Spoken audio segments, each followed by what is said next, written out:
Hello. Hello. Oh my gosh, hold on. Let me drink some water. Before anyone says I'm not getting sick.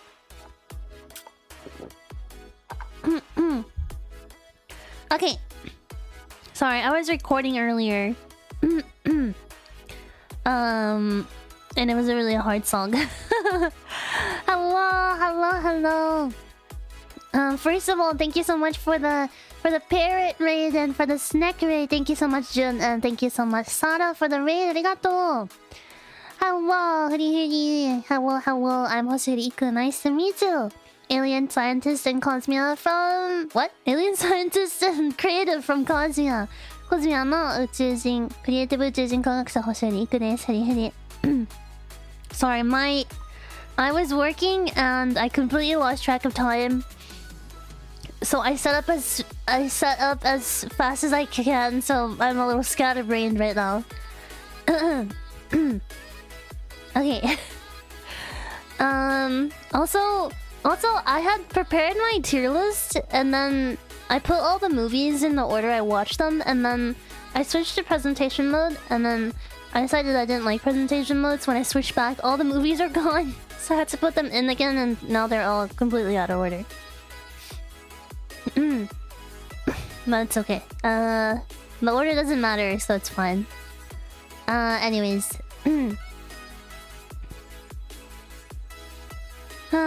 Okay, hold on. Let me, like, collect myself. Okay. Let me do a roll call before we get started. But today we're tier listing, ranking / tier listing 50 movies that I watched this year.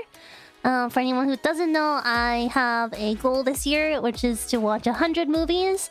I'm not a movie person, so It's been a very eye-opening experience.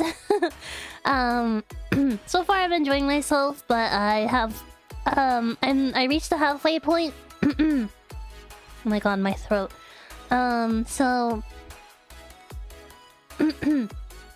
we're gonna do a halfway point.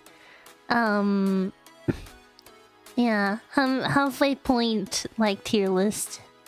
How many movies have you slept through? None actually. I can't really sleep to movies.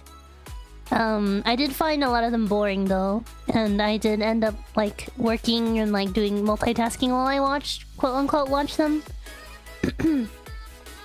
So, yeah, okay. I missed a lot of your movie watch-alongs, but probably recognize some movies from your list, perhaps. I didn't really do that many watch-alongs though. I only did like a couple at most. Yeah, I think I've always been doing a lot more watch-alongs than I have, for sure. Aoi also is trying to do 100 movies this year. Although it's a little bit like she says she's really behind because she's been like reading instead. Yeah. Anyways, let me see. Alright, let me do roll call. Absolutely Heri Heri. HJI55 Heri Heri. Leon Heri Heri. Wally Heri Heri. Ibek Heri Heri. Tsutomu-san Heri Heri. Geronimo Heri Heri. Pak Pak Heri Heri. Ibek Heri Heri. KP Overlord Heri Heri. SPG-san Heri Heri. Risley Goose Heri Heri. Karma Heri Heri. Cade Heri Heri. Welcome. Etho Heri Heri. MC Heri Heri. Makri Ryu Heri Heri. Hello everyone, and welcome and Heri Heri to all the snake raiders and the parrot raiders. Okay. Alrighty. Alright, without further ado, we have 50 movies to get through today. I'm a serial yapper, so we'll probably be here for a while, so I will just go ahead and get started right away. But before I do, let me... Hold on one sec. Movie spoilers. Warning. Movie spoilers. If you don't want to be spoiled about any of the movies that we're covering today, it's best to just click out of the stream. Or maybe like just tune out when I'm talking about a specific one. Because I will be talking about like the plot of the movie and stuff like that, so just warning you guys now. Okay, my tier list is not gonna be like A, B, C, D, because that's kind of boring and not fun. So, also like, the way I value movies, like, if I would think movies are fun if I like movies... How do I phrase it? If I like a movie, I would want to watch it again. Like, if I don't really like a movie, I'll never watch it again. You know, that's how I would probably score a movie, is like rewatchability.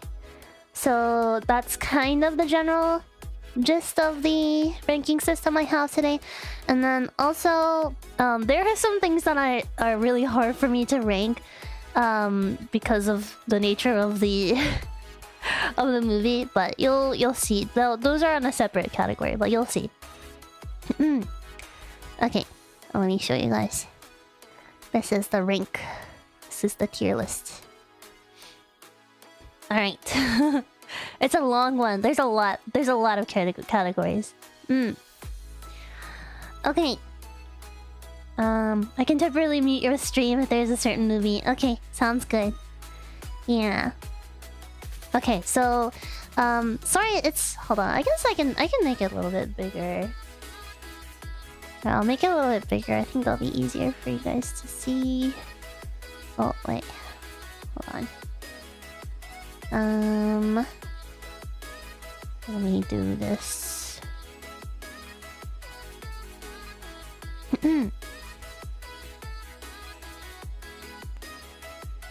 Okay, so it's kind of a long list. Okay, Tom Hanks. So there's something that I discovered. Hold on, this BGM's kind of... Let me change my BGM. It's kind of annoying. It's like not the type of BGM you would rank talk over. It's really cute. Sorry, I don't want to... Okay, it's not annoying. It's just not a good talking... It's not a good talking BGM. Okay. There you go. That's much better. I think this is like my very first BGM that I ever used. Okay. Okay, so something that I discovered while doing this 100 movies challenge is that I really like Tom Hanks, and all of his movies are good. So I feel like literally all the Tom Hanks movies that I watched were like, you know, iconic, would watch again. So instead of just putting everything in like iconic, would watch again, I would like to rank the Tom Hanks movies like on its separate category. And then the order of these don't really matter. Someone's like, oh, why would you put Tom Hanks over Doraemon? It doesn't really matter. It really doesn't matter. It's not really... They're literally... The top three are just completely on very separate categories. Doraemon, yes, and Doraemon, no. I love Doraemon. It's kind of hard to compare Doraemon to other movies because Doraemon has a special place in my heart. That being said, Doraemon movies are hit or miss. So when it comes to Doraemon movies, it's just gonna be a simple pass or fail kind of a thing. Yeah. Yeah, and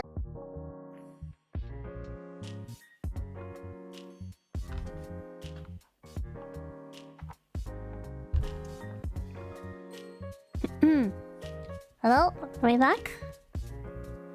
Okay, sorry. I think the BGM I picked was probably... The file was probably too big. Okay, anyways. Where was I? Where was I? Okay, yeah, so Tom Hanks and Doraemon movies are its own category. There's some Doraemon movies I really don't like, so I didn't want to completely put it on its own category. So there you go. BGMs can disrupt your stream since when? Never seen that happen. It's happened many times before, actually. Okay. Let's see. Yeah, and then after that is kind of like a regular tier listing stream, so if a movie's really good and I really would like to watch it again, just even on my own, it's the red one, iconic, would watch again. And I think everything else is pretty self-explanatory, like pretty good, would watch again with friends. Like maybe I wouldn't like watch it again on my own, but a friend was like, hey, do you want to watch this movie? Like, have you seen this before? I'd be like, oh yeah, I have watched it before, but I would be down to watching it again because I liked it, you know? Hello, Hoodie Haney. Hello. Hello, Noah. Just another past. Hoodie Haney. Yang. Hoodie Haney. Pixie Nisa. Hoodie Haney. Mercenary Video. Hoodie Haney. Yutaki. Hoodie Haney. Hira-hira-san. Hoodie Haney. I saw, Hoodie Haney. Wataru Hoodie Haney. Demon Warrior. Hoodie Haney. I see that some people have rolled in that I didn't call out earlier. I like to think the last tiers are for measure and Iku won't use them. We'll see. Yellow one is I liked it, would watch again if I was invited to. I feel like the orange and yellow are pretty similar, but there are ones where it's like... There are ones where I'm like I liked it, and I would watch it again if my friend really wanted to. But I wouldn't. But it's like I wouldn't say it's like my favorite movie. Versus like, yeah, I actually really like that movie. Like I don't know if I would watch it again on my own, but I would definitely be willing to like watch it with friends. It's like a subtle difference. Yeah.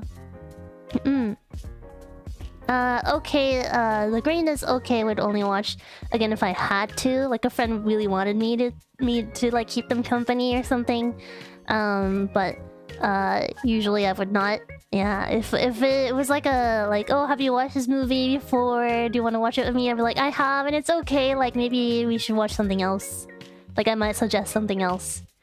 And then I wouldn't watch it again. If someone invited me, do you want to watch this movie with me? And I said, yeah, I already watched it. I didn't really like it. It's fine. You should maybe go watch something else or bring another friend, you know.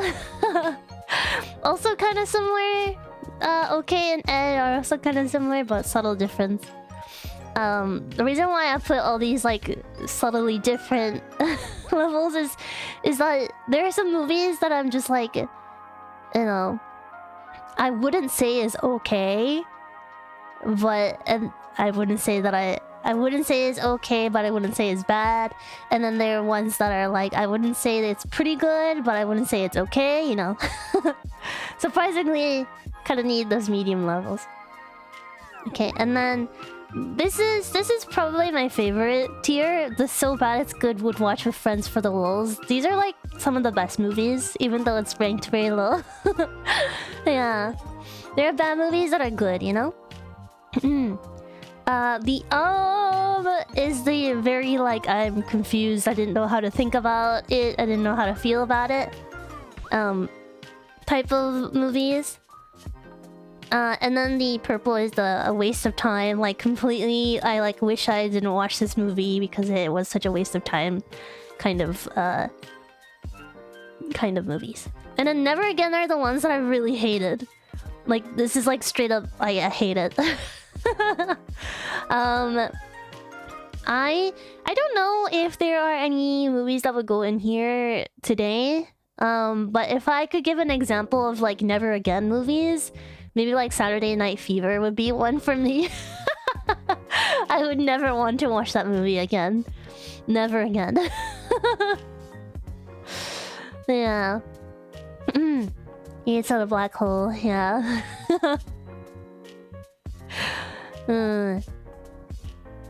Yeah, Saturday Night Fever was like a lot of our parents, like my parents, like Aoi's parents, like everyone's parents, like even my aunt too, like they always talk about it like, oh, it's such a great movie, the dancing was so good and the music was so good. The music is good, but like the music wasn't even made for the movie or anything. It's just, you know, it's just Bee Gees music, which is good. It's so good. It's awesome, but like you don't need to watch the movie to enjoy the music.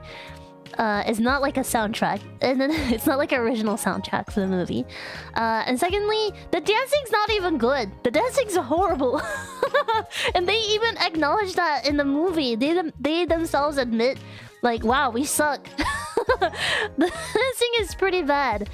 Like, I think it was kind of revolutionary at the time because disco was still so new and like it was like a you know, hot thing for the youngins or whatever.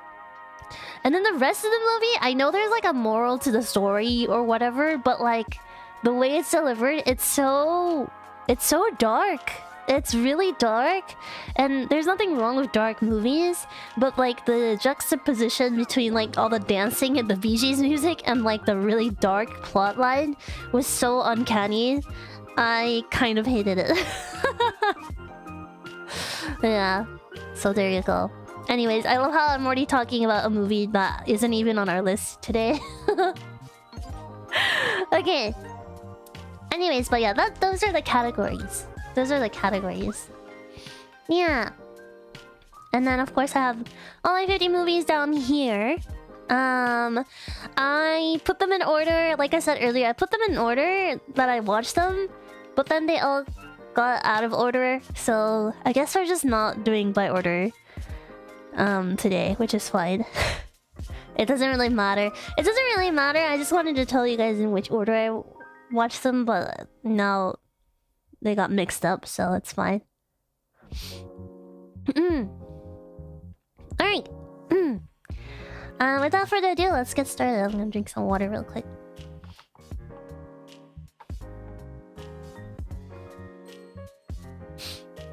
Okay. Alright.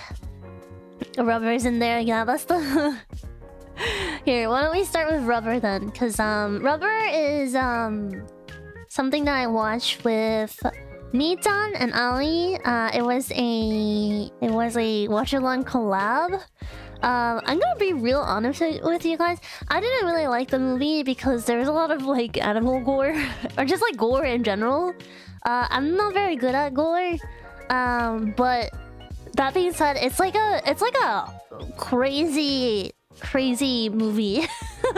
Like, if you have no idea what Rubber is about, it's literally about a sentient tire that just like kills everything. That's literally it. And like the movie is also, the setting is also kind of this like artistic interpretation. There's like these people who are kind of like aware, self-aware that this is like a movie, and are just kind of enjoying the rubber, but like they're all kind of like unhinged. It's kind of hard to explain. It's one of those you have to watch it to understand it. You have to watch it to understand not being able to understand it. It's funny. It's one of those like absurdist movies, and it's funny. It was a little uncomfortable for me just because of the gore, and I'm kind of not good with gore. But that being said, it was. I would probably watch it again. Yeah, it's a good drinking challenge, like game movie.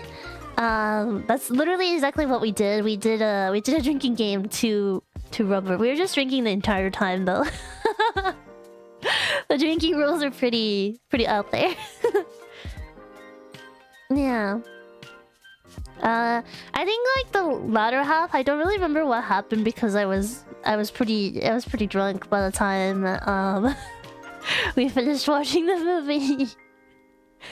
But I think I will put it in so bad it's good. Like, I'd be willing to watch it again with friends. I'll just have to look away during the gore parts. Yeah. Yeah, Mi-chan was so wasted, yeah. Yeah, I love Mi-chan. She's so fun to hang out with. Yeah. Okay. Let's see. Oh, people are gonna come for me. For this one. Space Jam. So I need to preface this with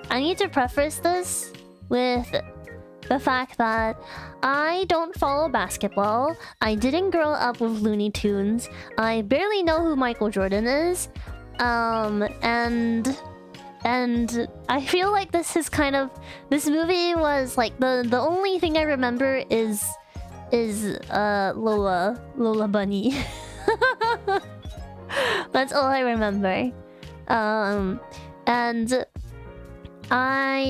It's a classic. Well, some classics can suck. I'm sorry to like break it to you.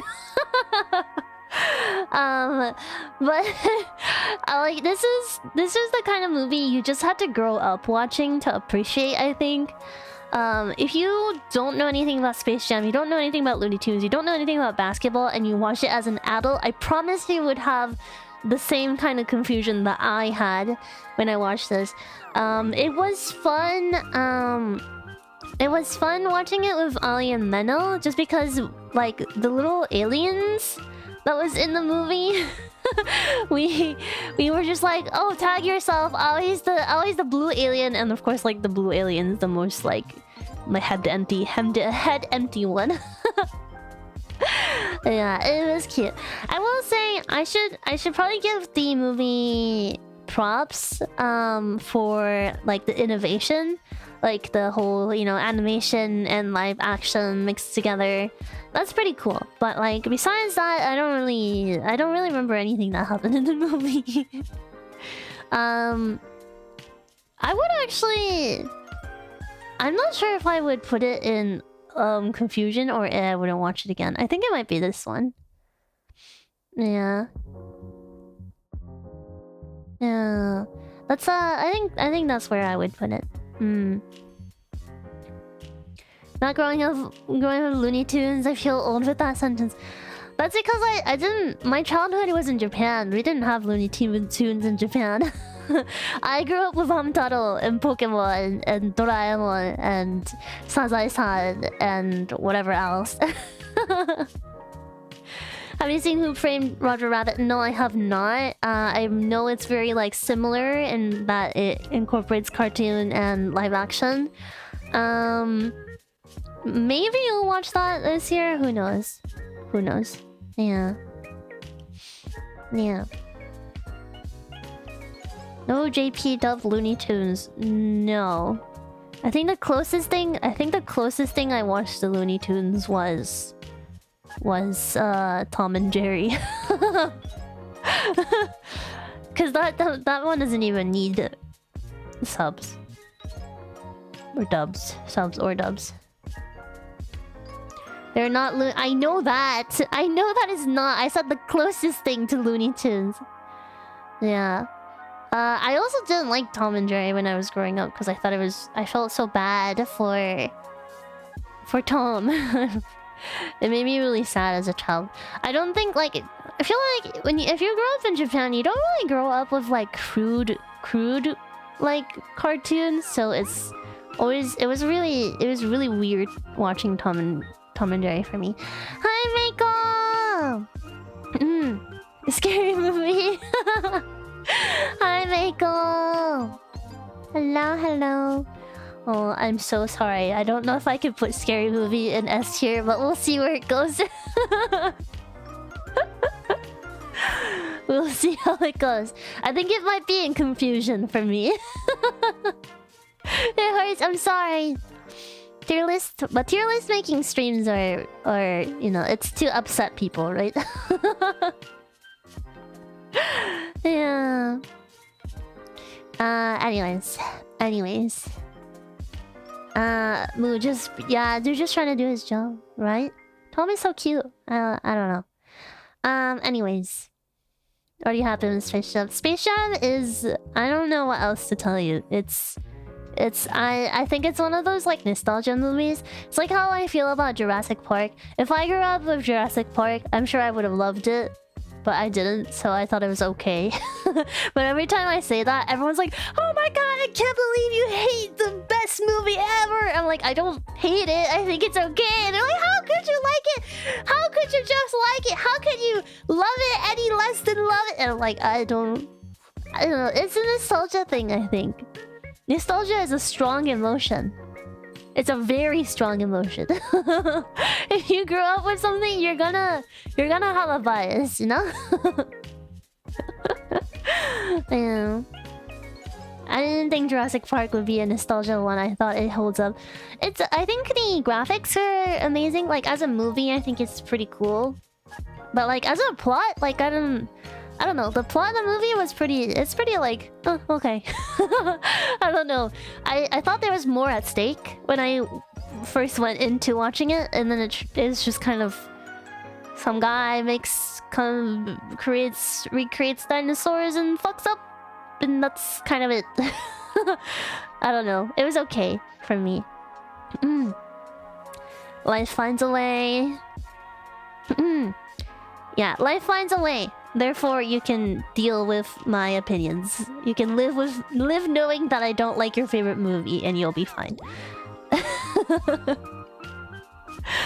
Okay, anyways. Let's see. Phantom, he's there, the Phantom of the Opera.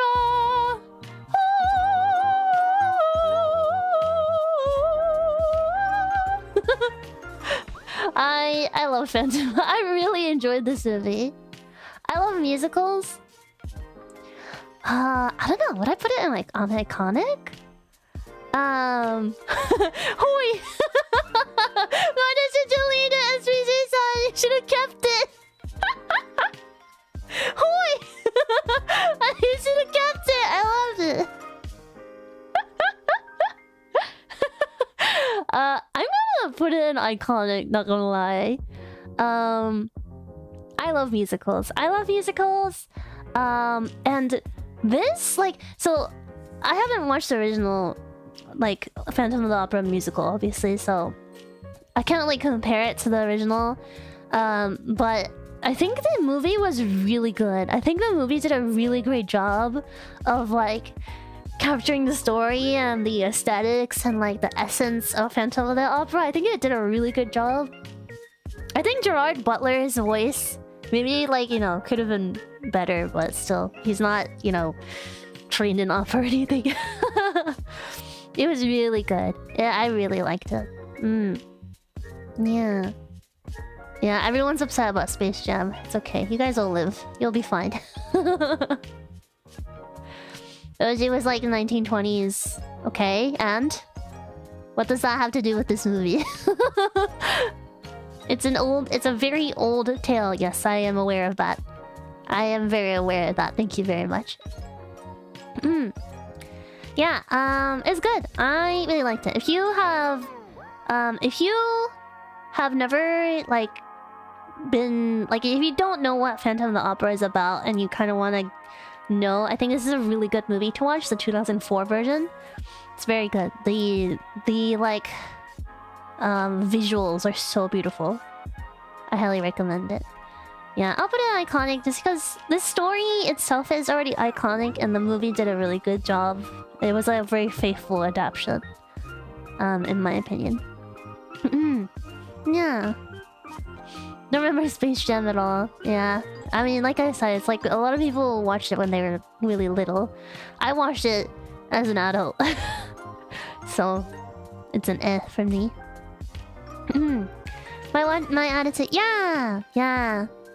I watched it with Ali too, so that made it even better. Okay. Okay, next one is Bodies, Bodies, Bodies. This is by the same studio that did Everywhere, Everything, All at Once. Everything, Everywhere, All at Once? Yeah.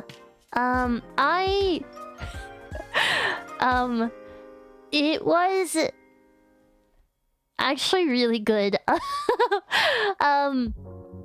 So basically the story is a bunch of like teens question mark, college students question mark, like a bunch of young people gather at someone's house and they're just gonna like party.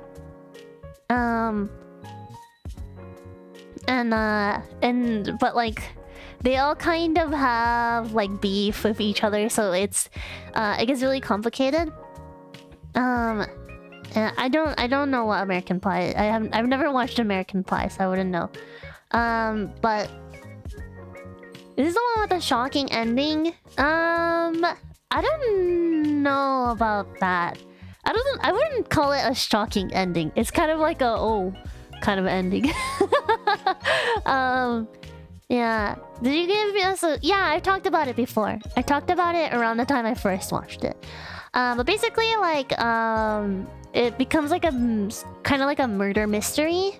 Someone dies.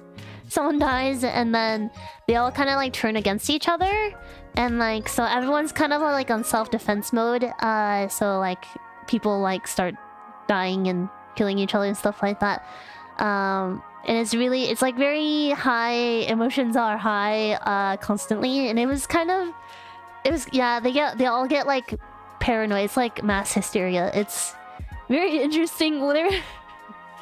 There's like one of my favorite scenes is there's like the main characters. There's two. I would say there's two main characters. They're like a lesbian couple, and so there's like three girls. There's the two, like there's the couple, and then there's one more girl. And then so the lesbian couple and the other girl, they're like arguing back and forth, like, I saw you had a gun, you have a gun, I saw you. And then one of the lesbian girls is accusing the other girl of having a gun and trying to convince her lover that like she's telling the truth, and then the other girl's of course denying it. She's like, no, I don't have it, I don't know what you're talking about. I heard lesbians welcome Letty. And then like the lesbian couple, they start having like a back and forth, like they're kind of losing trust in each other, and then suddenly the main character, she suddenly goes, I have I have borderline personality disorder or whatever. And then her lover is like, oh my god, why didn't you tell me? And they're having like this moment. And then the other girl that was accused of having a gun, she's like, oh fuck this shit. And she pulls out the gun. She pulls out the gun and tries to shoot them. And it was so funny because the whole like, I have borderline, it just came out of nowhere and it's so funny. And then the girl, even the movie, you can tell the movie is so self-aware because the girl that was like trying so hard to convince them that they don't have a gun was like, fuck this shit. I'm not dealing with this. And pulls out a gun. That scene was my favorite. It was good. I thought it was really good. Like, it's very camp. It's very campy, in my opinion. It's like you can tell the movie is also very self-aware. It's like very over-dramatic, but you can tell that it's like on purpose. And they have some really good one-liners in this movie. I actually would recommend it. I don't know if I could call it iconic, but I think it was a pretty good watch. I would definitely watch it again with friends. For sure. Yeah, it's pretty dark humor.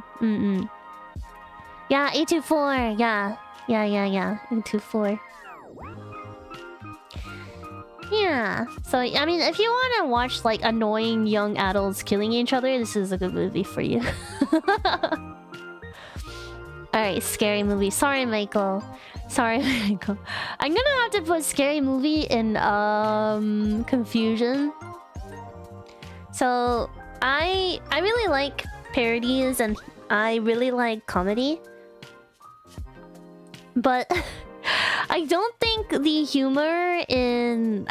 comedy in Scary Movie is the type of comedy that I like. It's a bit too vulgar. I like comedy, but I don't like vulgar. So it was kind of like, I didn't know how I feel about it because there were some scenes that genuinely made me laugh and I was like, okay, that's kind of funny. And then there are other scenes where I was like, what?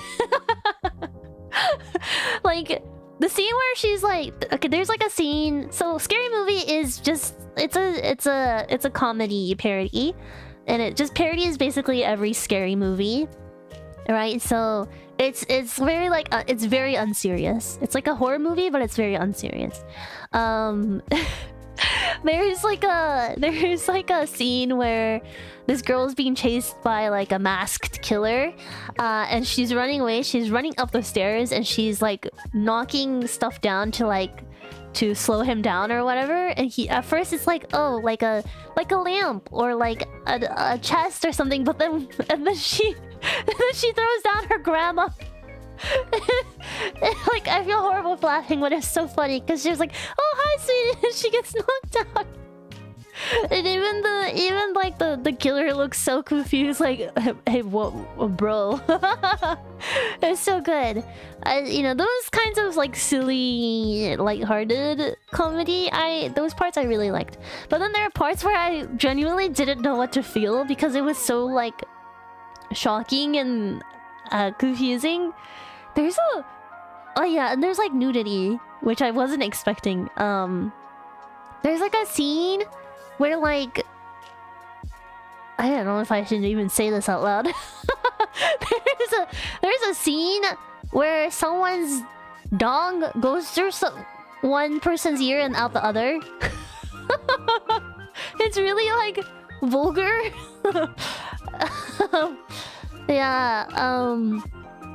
Which was like, yeah, I was very confused. I didn't know. I was like, what? I mean, I know it's supposed to be like kind of a little bit absurdist, but it was, I didn't know how to feel. I didn't know how to feel. I really didn't know how to feel.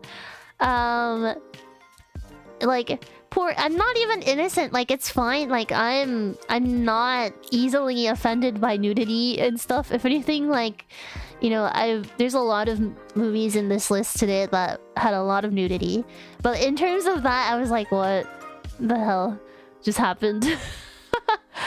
Also, I guess, like, I think this is kind of like a product of its time also, because a lot of the butt of the joke in Scary Movie is like, you know, a little like, you know, maybe a little offensive for these times. Yeah, like belittling like women and like POC and stuff like that. I know it's like a pretty old movie, but there are moments where like, and I'm not like super too ultra sensitive about stuff like that.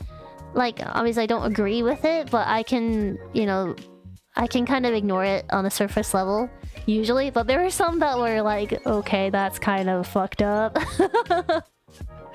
That's kind of fucked up, okay. So I don't know how I feel about this movie. It's gonna be in confusion. Yeah, it's definitely a product of its time. Yeah. Yeah. I mean, there's a Scary Movie 2 and 3 and more, I think, so maybe the other ones are better. I don't know. So I would be willing to give the other movies a try. But as for one, I didn't know how I feel about it. Yeah. Okay. Next one. Upgraded. Upgraded, waste of time. Honestly, there's nothing more to elaborate. It's just a waste of time, but I will talk about it. There's a lot of movies on this list. They're like chick flicks or just like kind of low-key, very like niche, kind of small romance movies. So the thing about me and movies is like I actually really like Hallmark movies. Like, you know those like Christmas movies where it's like it's a movie you put on to watch with your family on Christmas Eve, you know, snuggling up on the couch, you know, it's like family friendly. You can watch it with the kids, you know, that kind of stuff. I actually really like Hallmark movies because they're very cozy and they're usually really bad. They're usually really bad, but in like a very corny way. And there's like I don't know, it makes me feel kind of nostalgic. And sometimes there are hidden gems. There are like actually hidden gems with Hallmark movies. There are some that are actually really good. Yeah, Hallmark movie event, yeah, but you know, it's like the type of movies where it feels like a Christmas card from grandma, you know, those kinds of movies. But sometimes there are hidden gems, and then even when they're not like a gem, usually it's like kind of bad, but in like a very corny way, like very like family friendly way. And they're kind of like the perfect movie to like put in the background while you're working on like something else, like multitasking. So there's actually like, quite a few like Hallmark type movies. Hallmark or like very low budget chick flicks in this list today. My dad is a Hallmark movie watcher in our family. Aww. What's like a good Hallmark? I think like The Wedding Planner is like maybe a good like a Hallmark movie in my opinion. Yeah. Yeah. Or like I wouldn't say 13 Going on 30 isn't like, I wouldn't say it's like a Hallmark movie necessarily, but I think, you know, it's kind of in that category of chick flicks. Yeah. 13 Going on 30 was so good. Oh my gosh. There's some funny Halloween ones. Yeah. As for this one though, Upgraded, I don't even really remember what it's about. It's this like girl who like wants to make it big, and then she gets she gets upgraded. Her flight gets upgraded to like first class because someone feels bad for her. Like one of the flight attendants, the people at the airport checking her in feels bad for her and like upgrades her to first class. And then she like meets the person sitting next to her is like this really handsome guy, and he's like this very, you know, important person. He's like super rich and he's like a CEO of some company, and then she somehow like tricks him into thinking that she's also kind of like in a very important position, so he's like, oh, let's work together. And then basically it's like this whole time she's kind of faking her like identity. And yeah, that's like the main plot of the movie. It wasn't very interesting. The characters weren't they're very stereotypical characters. I didn't really think any of them were particularly interesting. It's kind of a forgettable movie. Yeah. It's okay. I would not watch it again. Yeah, definitely would not watch it again. I wouldn't even recommend it to anyone. I wouldn't say it's like so horrible that I don't want to watch it, but it's kind of, yeah. It was like a nothing happens movie. Yeah. Yeah, first class was like, yeah, upgraded is...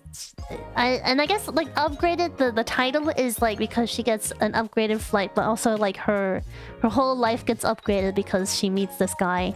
Or whatever. Yeah. Yeah. It's okay. It's meh. Yeah. Okay, Terminal! Terminal is our first Tom Hanks movie of the day. I really like Terminal. This is one of my favorite movies now. If it wasn't Tom Hanks, I would put it in iconic, would watch again. But because it's Tom Hanks, of course, it's already iconic. That's already a given. So, Terminal, I really love Terminal. This is one of my favorite movies now, for sure, for sure. Yeah, and Tom Hanks in it was really good. To give a brief rundown, it's about a guy who gets stuck in an airport because his like country of origin, like there's a war breaks out, and then yeah, it's like complicated, but yeah, I highly recommend it. I don't want to spoil it too much for anyone who wants to watch it, but it's really good. It's really good. Yeah, the characters are all very charming, especially like the main character, Victor. Yeah. Yeah, loosely based on a real story, yes. It's also based on a real story-ish. Which makes it even better. Yeah. So, like... Yeah, Tom Hanks is he's so likable. He's really good at playing characters that are likable. You know, like Forrest Gump, and then... this one. And then also there's like another Tom Hanks movie that I'll bring up later. He's very likable in that one too, even though he was playing like a very grumpy old man. Oh, wait. I'm sorry. Hold on, guys. I'll be right back. Someone's at my door. BRB.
Okay, sorry.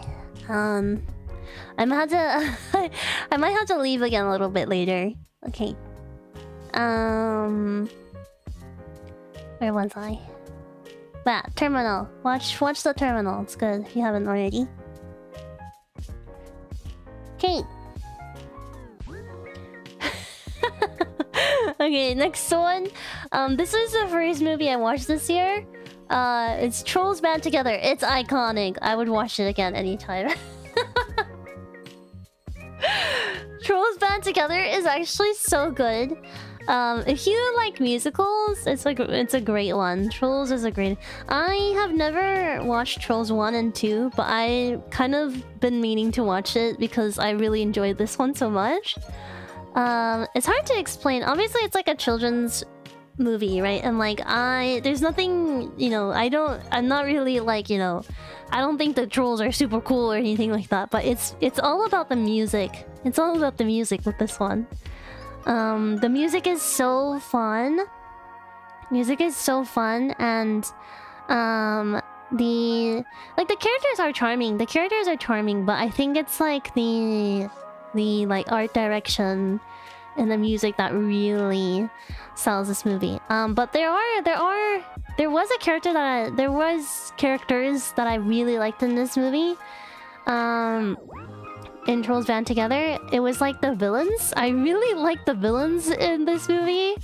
They were really cute. I don't know. They were very charming, and like their dialogue was like, it was, you know how like a lot of kids movies, they have like dialogue that really appeals to like, you know, like Gen Z, like internet culture or whatever.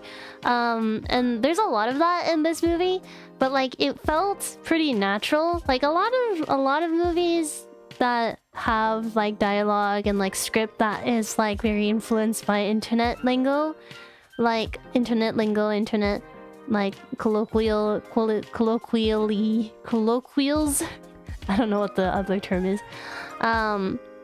A lot of times it feels forced and very much like adults trying to appeal to children. But it feels really natural in this movie, so I actually really enjoyed it.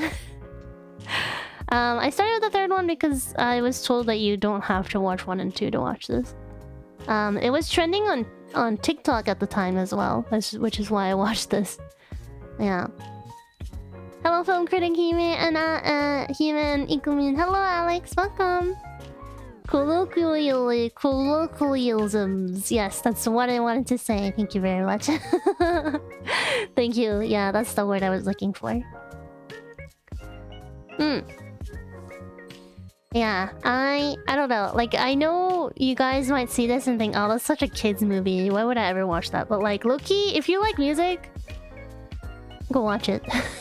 It's good. Okay, next one. Alright, first Doraemon movie of the day. This is Nobita no Shinkyōryu. So, quick Doraemon history, I guess. Doraemon, there's almost like 40 something, almost 50 Doraemon movies. But the very, very first Doraemon movie was called Nobita no Kyoryu, like Nobita's dinosaur. Which is about like Nobita finding like a dinosaur egg and then using one of Doraemon's tools to, you know, turn back time to make it like an actual... He finds an egg fossil and then he uses Doraemon's tool to make it into... Turn back time to make it an actual egg. And then it hatches and then he like raises a dinosaur, and it's a really like cute story. It's like a bittersweet story. That was the very first Doraemon movie. And then like in the 2000s they did a remake of Nobita no Kyoryu. So they did a complete remake of the exact same story. But this was kind of like a remake, but it kind of changes the story. It's almost like an alternate timeline. So in the original Nobita no Kyoryu, there's only one dinosaur and his name is Pisuke.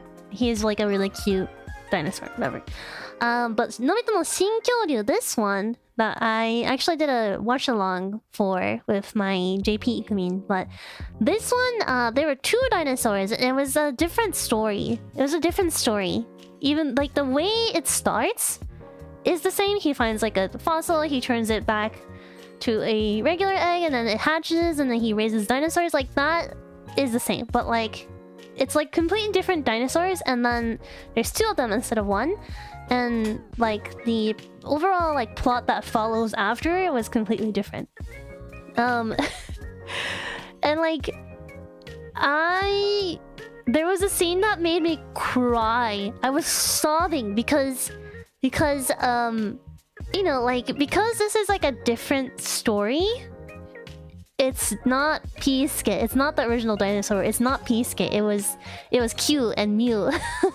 They were different dinosaurs, right? So there was no Piisuke in this movie, or so you thought. But then there was like a scene where Nobita falls into the water and like he's like drowning, and then he has this like vision where he's being rescued by this dinosaur, and it's like it's very vague. He's kind of like out of it. He doesn't really know what's happening. It's very much like a vision, but he gets saved by the dinosaur. But you can tell that dinosaur is Piisuke.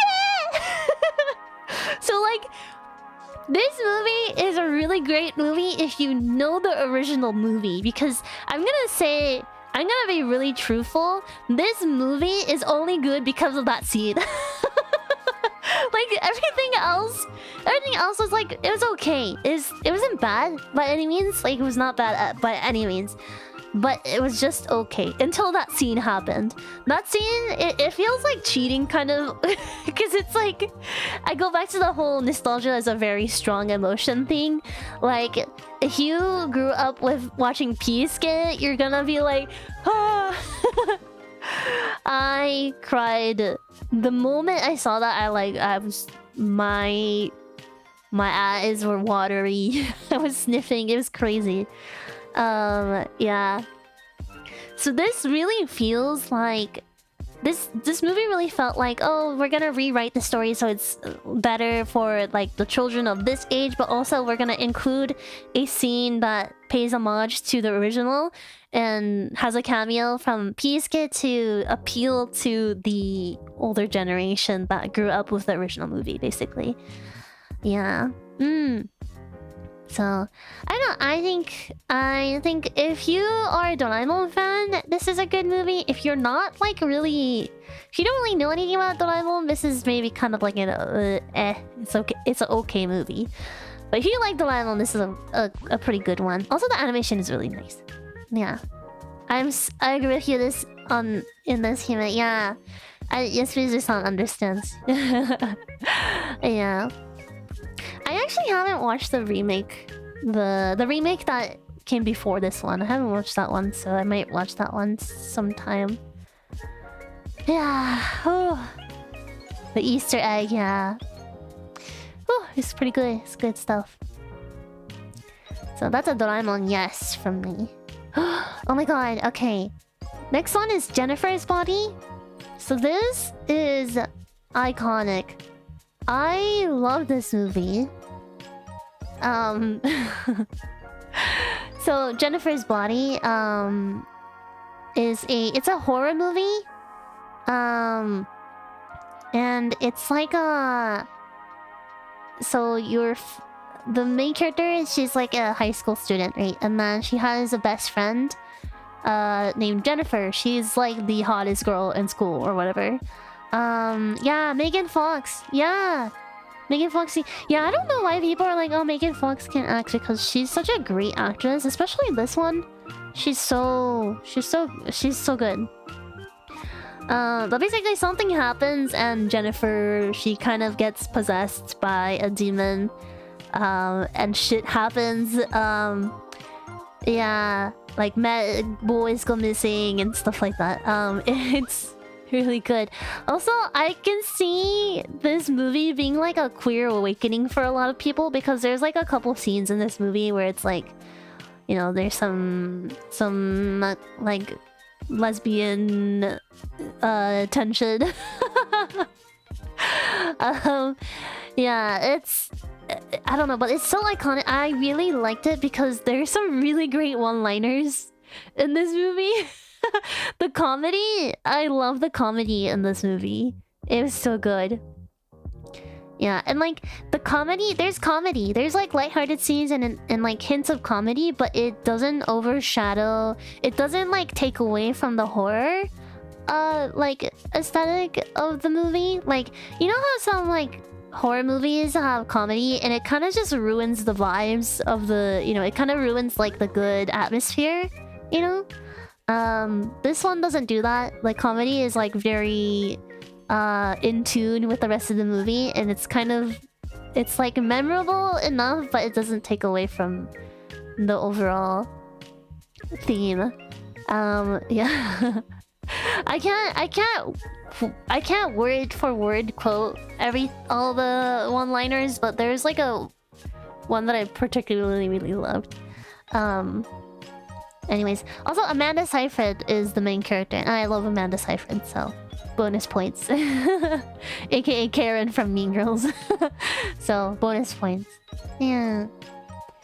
It is pretty bloody, but it's not like excessive.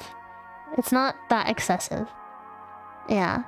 It's not like it's bloody, but it's not graphic, if that makes sense. Yeah. I could handle it. I did look away a couple times, but I don't think it was that bad. Yeah. Yeah, highly. It's bloody good. Yeah, it's pretty bloody good. This is probably my favorite horror movie now. Not that I've watched a lot of horror movies, but this is my favorite horror movie. Yeah, I loved it. I actually really liked it. Yeah, hold on. I'm gonna put these in order. I think I'm gonna do this. Yeah, this is like the order I would put it in. Not the way Trolls Band Together is higher than Phantom of the Opera. Okay, next one. Anyone But You. So, this movie, Anyone But You, is basically like Shakespeare's Much Ado About Nothing, but in like modern times or whatever. It was, I'm gonna say okay. It was okay. It was kind of hot. It was kind of hot. Yeah, I mean, I don't think I had to explain the plot of Much Ado About Nothing to you guys, but it's basically like a enemies to lovers trope. And it's a romance. What I liked about it the most was that it was set in Australia, and so you got to see lots of really beautiful scenery of Australia. And then also, there's like a cute scene where, like the guy, they were like being airlifted together because they like fell into the river or whatever. And then Australia mentioned, at least I think it was Australia. I could be wrong. It was somewhere nice. But anyways, they're getting airlifted together, and like the guy, they kind of hate each other, right? They hate each other, but they also like each other, but they also hate each other. And so the guy, like, he's scared of heights, and even though like they hate each other, the girl starts singing his like happy place song or whatever, and it's like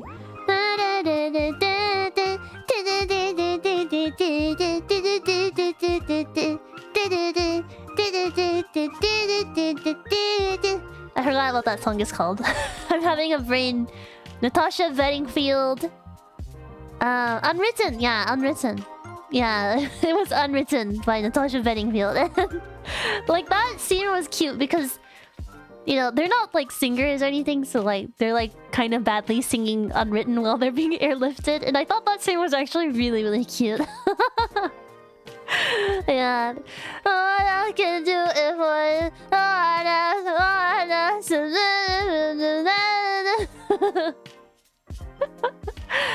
Yeah. But yeah, I don't know. And then freaking the actress's name. I'm drawing a blank right now. She was in Euphoria. What's her name again? I forgot. She's really hot. Yeah, Sydney Sweeney. Yeah, Sydney Sweeney is so hot. So she's super hot, and then like there were kind of steamy scenes in this movie, and it was like, ooh, wow.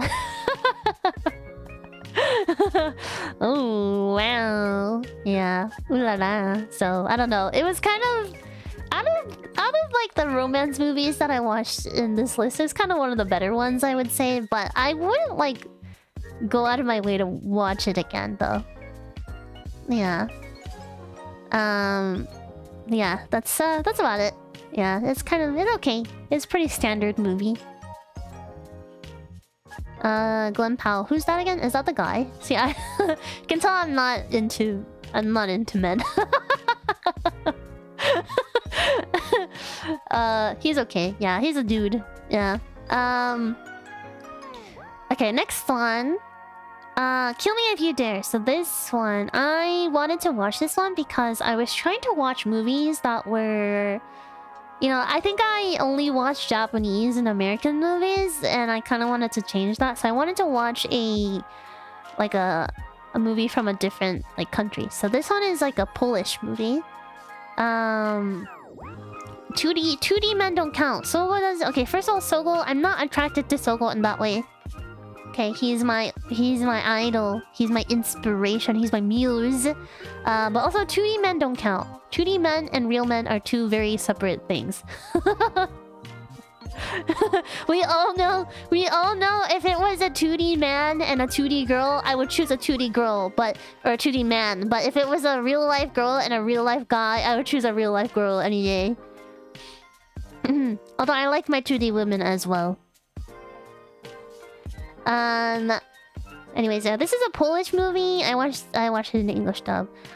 You'd think from this title and from like this like thumbnail that it's gonna be like a super intense movie or whatever, but like it was kind of like not. It wasn't that interesting. Like so basically like they're a married couple and their marriage is kind of on the rocks, and like the both of them they get paranoid, and they both kind of think that you know, the wife thinks the husband is trying to kill her, and then the husband thinks the wife is trying to kill him because they recently like won the lottery.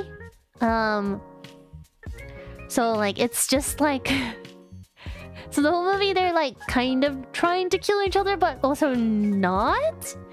And you think like that's kind of a really intense plot, right? That's like a pretty interesting setup, but it doesn't really deliver on that plot. It's just kind of like nothing happens.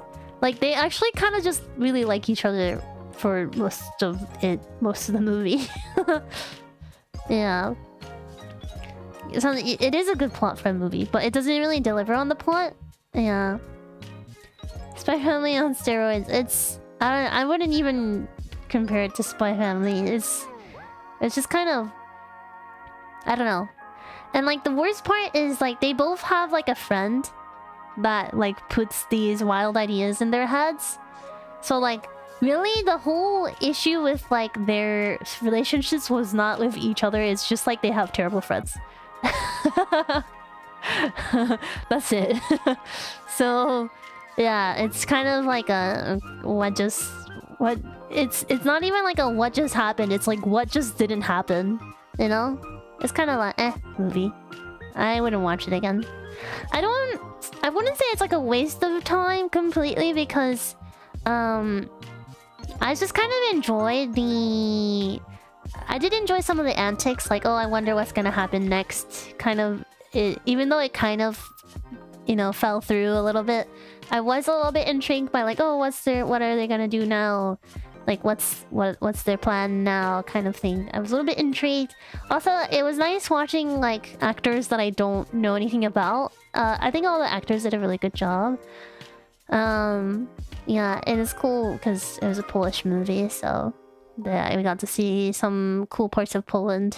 At least I'm assuming it was Poland.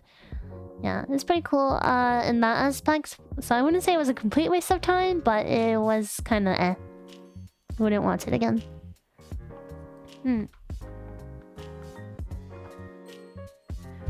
Unknown actors.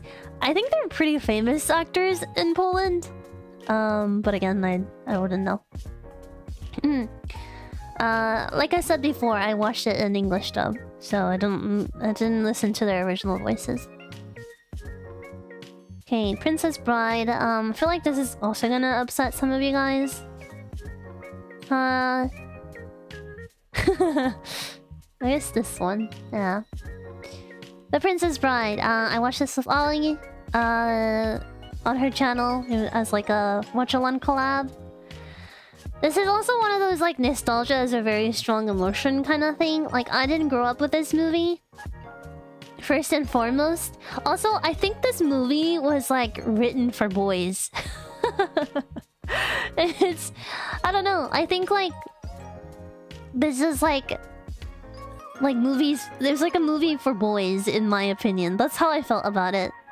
Like I felt like I was not the target audience for this. Like, and I felt like too old for it as well. But she's the main character, but she doesn't do anything. She doesn't do anything. She doesn't do anything. The main character doesn't do anything. She's just kind of there. That's it. She's kind of like a prize. Yeah, Indigo is pretty cool. I guess. Like the bromance. The bromance in this movie was more convincing than the actual romance. Like, I think this movie wouldn't have changed very much if the girl, like, didn't exist, to be honest. Yeah, I don't know. It was kind of okay. It's fine. Like, it's cute, I think. It's cute. Yeah. Yeah. That's it. I don't know. I think if you watch it as a child, you would probably liked it. I probably would have liked it more if I watched it as a child.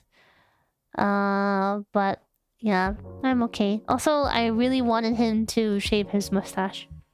He looked much more handsome in the beginning. That's all I'm gonna give for this one. Oh my god, let's go. Okay, next movie. This is a... Okay, 12 Feet Deep. This is So Bad It's Good, would watch with friends for the lulz. So, 12 Feet Deep. If you guys watch the movie Fall, Fall is a movie about two girls who get stuck on a really tall tower and they're not able to get down. I really like that movie. It's a really good movie. It was like really intense and like, you know, it's pretty... It had like a pretty interesting twist at the end as well. Yeah. I really like that. I really like that movie. But like this movie, 12 Feet Deep, is like Fall, except instead of two girls being stuck on top of a really tall tower, it's two girls getting stuck in a pool. In a pool. They get stuck underneath like a pool cover. And I'm laughing. I'm like, yeah, like it's pretty serious. Of course, like it's like I can see it being like something that could happen in real life and it being pretty like dangerous or whatever. But like the way it happens is just kind of silly. They're just like in the pool and then the pool like the guy who like maintains the pool like just doesn't see them and then the pool covers go over the pool. Yeah. And they get stuck there. But the reason why I say that's not the reason. The plot is not the reason why I say it's so bad it's good. The reason why it's so bad it's good is because the script was like, it was giving ChatGPT. Like it was kind of funny. the main two characters, they're like sisters, but like one is kind of like the perfect sister, and the other one is kind of like the sister that's kind of like wild child, been to jail, you know, kind of the disappointment of the family or whatever. So like they have a lot, like the disappointed sister kind of has a lot of animosity towards like the perfect sister, because you know she always got compared to her sister or whatever. And like, so it's like it goes back and forth between like them, you know, loving each other and like we're gonna get through this together, and then fighting. But like the fighting is like the fighting is like it's really bad. It's like, I always hated you. You're always so perfect. You know, it's very like it's giving like fanfiction, like writing. It was really funny. And then there's like a villain. There's like a villain in the movie where it's this like lady. It's like this lady. She's like a janitor in the pool or whatever, and she discovers that they're trapped. But instead of helping them, she kind of like torments them. And the reason why this lady torments the sisters instead of letting them out is because she's like jealous of their youth. She's like, you have everything, I have nothing, you have everything, you know, like a handsome husband, beauty, I have nothing. That's literally she's just taking out all her insecurities on these two girls. And it's so funny, and the script is so bad. And then like, I'm gonna just spoil it. I'm just gonna spoil it for you guys, the ending. Like they make it out, like they somehow make it out, but like the lady like comes back, and then like shit happens, they fight or whatever. But like in the end, the wild child sister, like the bad sister, in the end she literally lets her go. She lets the batshit crazy lady go. She's just like, just go. And like she feels bad. Like she pities the weird lady and just lets her go. And it's like, why? Like, I'm sorry, like I don't think she was. I think like, I don't know if the movie was trying to like, you know, get us to sympathize with the batshit crazy lady. Just like, you know, we were supposed to feel bad for her or something. But like, no, I'm pretty sure she deserved to do her time in jail. I don't know. And like, I would understand if the perfect sister was the one that let her go, but it was like the bad one, the one that was like really spunky and like, you know, the one like that would beat people up. You know, like what? I don't know. It's really weird. You can tell that it was like a really low budget film. But I recommend it. I recommend you watch this with a friend or something and just like laugh over like how bad the writing is. Yeah. And like the plot is, at least the plot is kind of interesting enough to keep you watching, because there are bad movies that have horrible script that are just boring. But this one was like intriguing enough to keep watching. And you just kind of want to know what happens, like how it ends or whatever. So yeah, I would I would recommend watching this over some drinks with friends on Discord or something like that. Yeah, 12 feet deep. Oh yeah. Oh yeah, and then there's like a scene where like the batshit crazy lady, she like the girls like they piss her off or something, so she's like, oh yeah, watch this, and she turns on like bubbles. She turns on like bubbles in the pool. So the pool water gets all bubbly, and they're like, oh my god, oh, we're gonna drown. It's supposed to be like I think she said she was like releasing chlorine, which like sounds really scary, but like the way the movie was filmed, it just looks like the water was just bubbling really hard. Yeah, it was, I don't know, it was just, it was really hard to take seriously. It was really hard to take seriously because it's not like, you know, it's not like a, what should we call it? It's not that scary. of a threat, you know? Yeah. Anyways, yeah, highly recommend this one if you want to watch something bad. Yeah. Yeah, I will say, like, really, it's such a bad movie, but it's one of the most memorable ones I watched this year. Okay. Next one. Rent. Rent, it's based on the musical Rent. I'm kind of tempted to put in Confusion. It's so strange. I kind of want to put it in I liked it, but it also belongs in Confusion. I think I'll put it in I liked it. But this is, I don't know, this is kind of a strange one because it could also go in so bad it's good. Like, it's either so bad it's good Confusion or I liked it.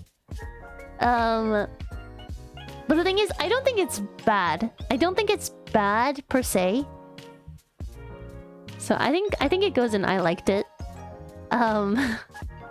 What's it about? That's a really good question. What is Rent about? Rent is kind of like one of those slice of life musicals. It's kind of like Avenue Q in that it doesn't really have like a very strong plot.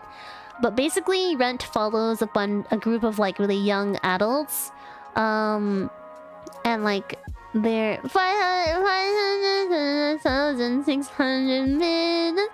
Yeah, it's like someone gets AIDS, someone gets drug overdose. It's like, I don't know. It's like it's very like, I think it's like a. Is it 70s or 80s? I forgot what time period it's based on. 70s? 80s? Like during the AIDS pandemic? Yeah. Yeah, Rent is too damn hot. It's just like, there's a song where they like complain about the rent and they're like refusing to pay rent because it's too much. Like Glee. Yeah, there's like a song where like one of the main couples, they're like flirting, but like they flirt by saying, "Come light my candle." And she crawls into his like house through the window like a stray cat, and then she's just like, "Come light my candle." Happens during the late 80s. Yeah. Something like that. It's kind of like a time period piece. It just follows the lives of all these adults, and it's very interesting, but the songs are very campy. It's like the songs are almost a little nonsensical, but they're kind of like iconic. It's really, there's an AIDS song. It's really hard to explain. Rent, even musical theater kids don't really know how to explain Rent, but it's a very interesting movie. I enjoyed the songs. The numbers are pretty fun. Yeah. There's a character. Her name is Angel. She's like the best character in the whole movie. Yeah. But yeah, anyways, she's like a drag queen or what have you. But yeah. I don't know how else to describe Rent. It's good.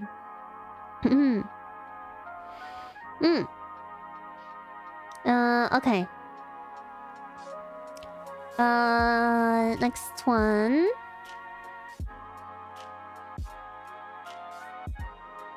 Okay, what is this? Oh yeah, Confessions of a Teenage Drama Queen.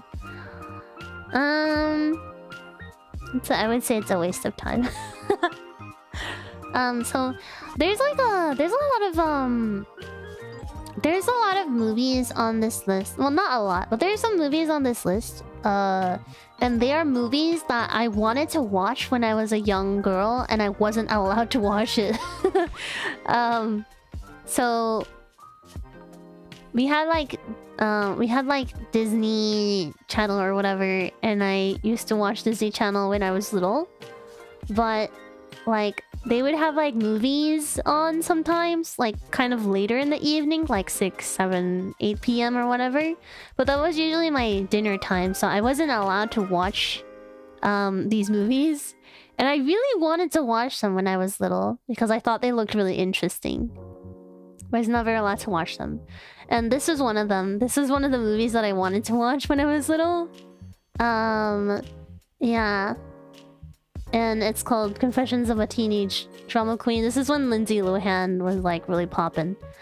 I don't know what else to say about this movie other than that it was a waste of time. This like girl, she like moves from New York to some like bumfuck nowhere town, and she's like really upset because she's like, oh my god, I'm from New York. Oh my god. And then she's like really dramatic or whatever. And she makes a friend. She tries out for the musical, gets the lead role. But then she's like obsessed with this band, and this band is disbanding. And she has this like rival who is played by very young Megan Fox, by the way, which I thought was very interesting. For some reason, Lindsay Lohan and Megan Fox being in the same movie was like really fucking strange to me. Anyways, she has this like rival character. She's like this really typical, stereotypically bitchy mean girl character, and like in order to like impress her and to prove her wrong, she tries to like drag her friend and tries to sneak into like the band's last concert and like after party or whatever. And then what happens? And then like they don't make it to a concert, but somehow they bump into like one of the band members because he's drunk, and then they take care of him, and then they become friends. It's like really weird because like they're supposedly like high school underage kids and like hanging out with like this grown-ass man. I don't know, it was like a really weird movie. Like, and I didn't really understand the whole like drama queen part. She was just kind of quirky. I don't know if she was quite a drama queen. I don't know. This whole you see the title and you see the thumbnail, and you kind of imagine a movie of this girl just being a drama queen, but like it was none of that. It was just like a really strange story. Yeah, none of the characters are very interesting either. Yeah, I don't know. I don't know how else to describe this movie. It was just kind of... It was okay. It was fine, I guess. I don't know. I think maybe if I watched as a child, maybe I would have been a little bit more interested, but no, I thought this was kind of a waste of time. Yeah. Yeah, I don't know what else to say. It was kind of... Whatever.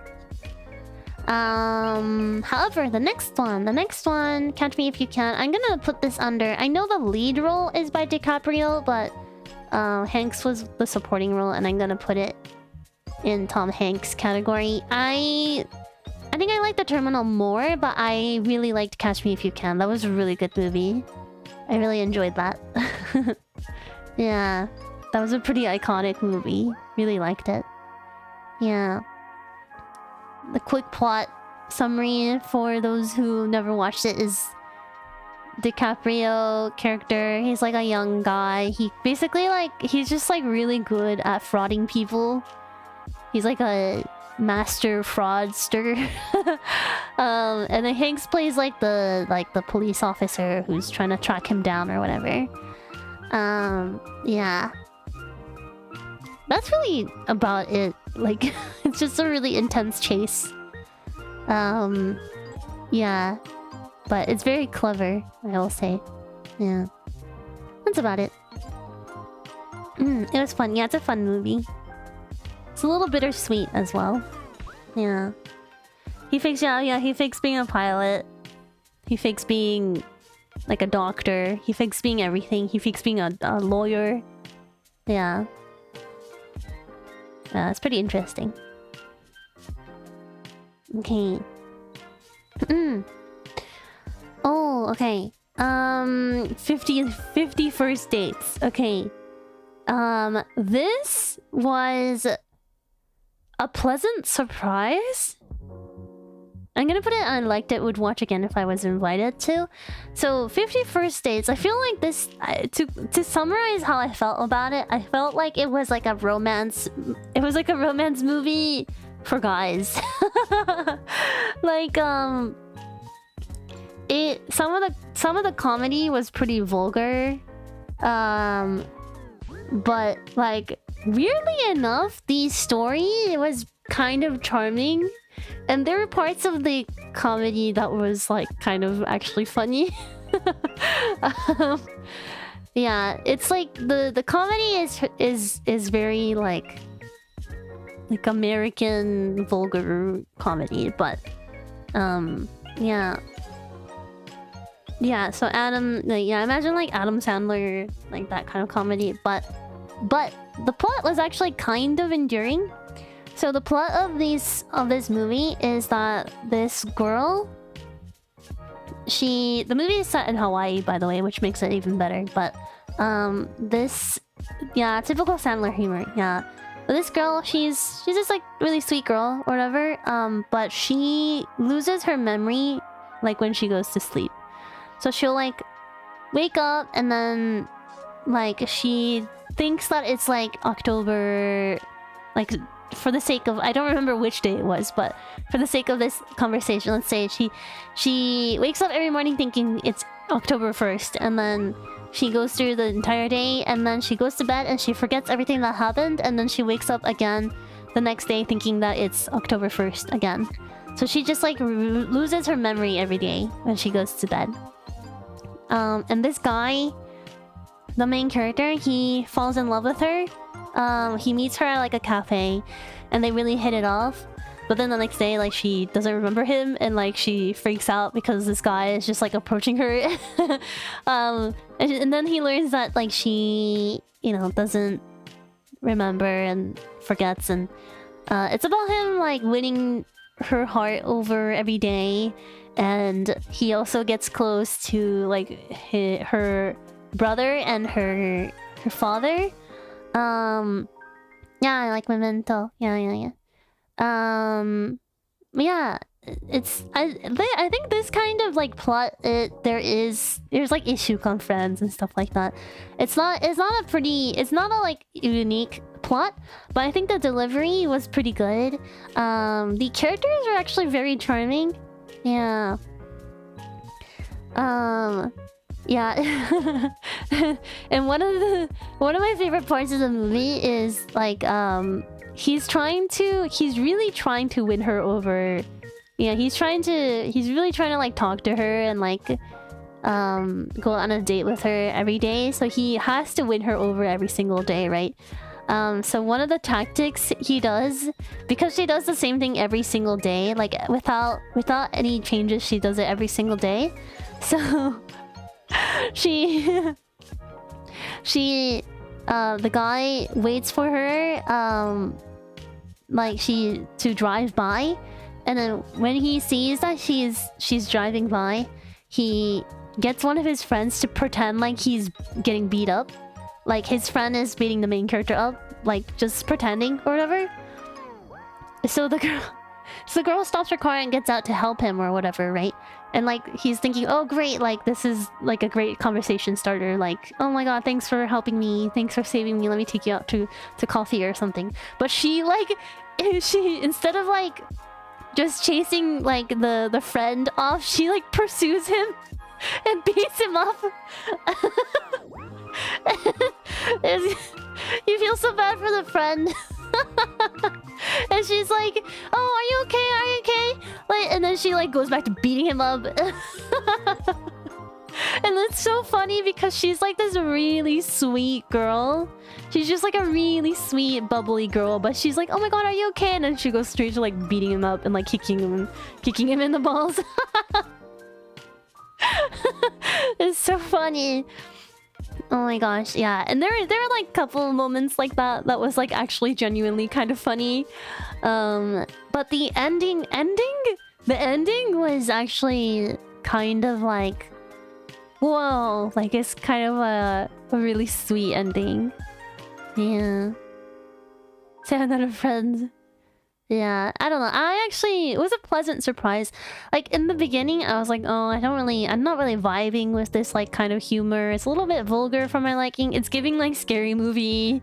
You know, I don't know how I feel about this. But then like as the movie went along, I actually kind of started to enjoy it. Yeah, I think the character, like the girl, she is like a really cute character. And then also her dad and brother, they're so like they care about her so much. That was actually really cute. And her brother is super dumb, but like he has like a heart of gold, you know. He just wants to protect his sister or whatever. Yeah, it was cute. Sandler's humor is usually like that, hit or miss with me too. Yeah, this one was pretty good. I won't say I liked every part of the movie, but I liked majority of it. Yeah. I don't think it didn't make me cry, but it was actually pretty cute. Yeah. Yes, I don't know. I actually would recommend this as long as you go in knowing that there's gonna be like Adam Sandler type of humor. Yeah. Oh, also, lots of cute animals in this movie. There's like penguins and like walruses. Yeah. Cute animals in this movie. Yeah. So, yeah, I recommend it if you're... As long as you know, go in knowing that it'll be a little bit vulgar in some parts. Yeah. Yeah. Animals are always a plus for me. Legally Blonde. Okay. I love Legally Blonde. Legally Blonde is my favorite musical, but I'm gonna put this movie in pretty good instead of... And I wouldn't say the movie was pretty iconic. It's a little hard. It's a little difficult because I have seen the musical. So, like, the musical is always better than the movie. That being said, it was a pretty good movie nonetheless. Yeah. There's a musical of this too. It was originally a musical. Yeah. Oh god. I think this movie would have been iconic if it actually had the songs in it. But the movie is not a musical movie. It doesn't have any of the songs. So I think that's why I was a little bit disappointed because it doesn't have all the iconic songs in it. You know, it's like the songs are what makes Legally Blonde good. But, you know, it didn't have any of the songs in it, so... Yeah, it's too bad, I guess. Yeah. There's a musical, and it was originally a musical, yes. Have you guys ever heard the... Is he gay or European? That's from Legally Blonde. Yeah. Yeah. Or like The Band and Snap. That's also a Legally Blonde song. Yeah. Yeah, it's from Legally Blonde. Yeah. Is he gay or European?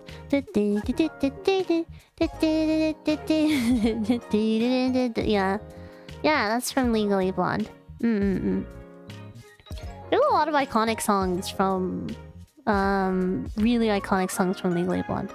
I think a really long time ago I sang a Legally Blonde song on stream. Yeah. Yeah, if you guys ever have an opportunity to watch like a recording of the Broadway show, I highly recommend it. It's really good. It's really good. Yeah, I love Legally Blonde. It's my favorite musical by far. The plot of it is basically like it's like UCLA. Elle Woods, the main character, is dating this guy Warren, and she thinks he's gonna propose, but it turns out he dumps her.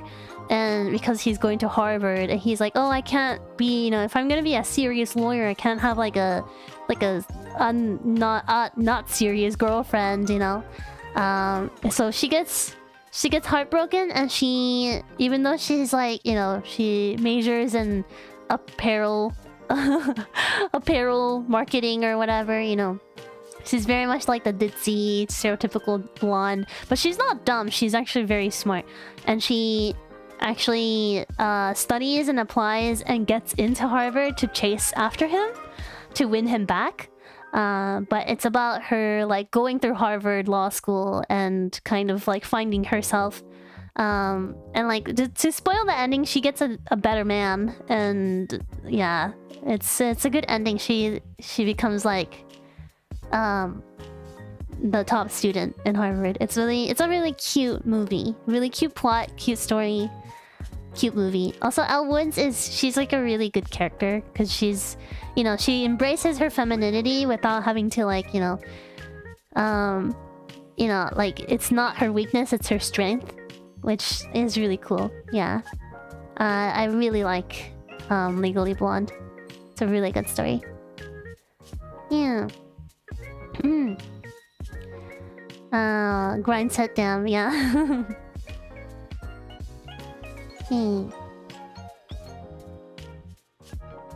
Next one, Green Book.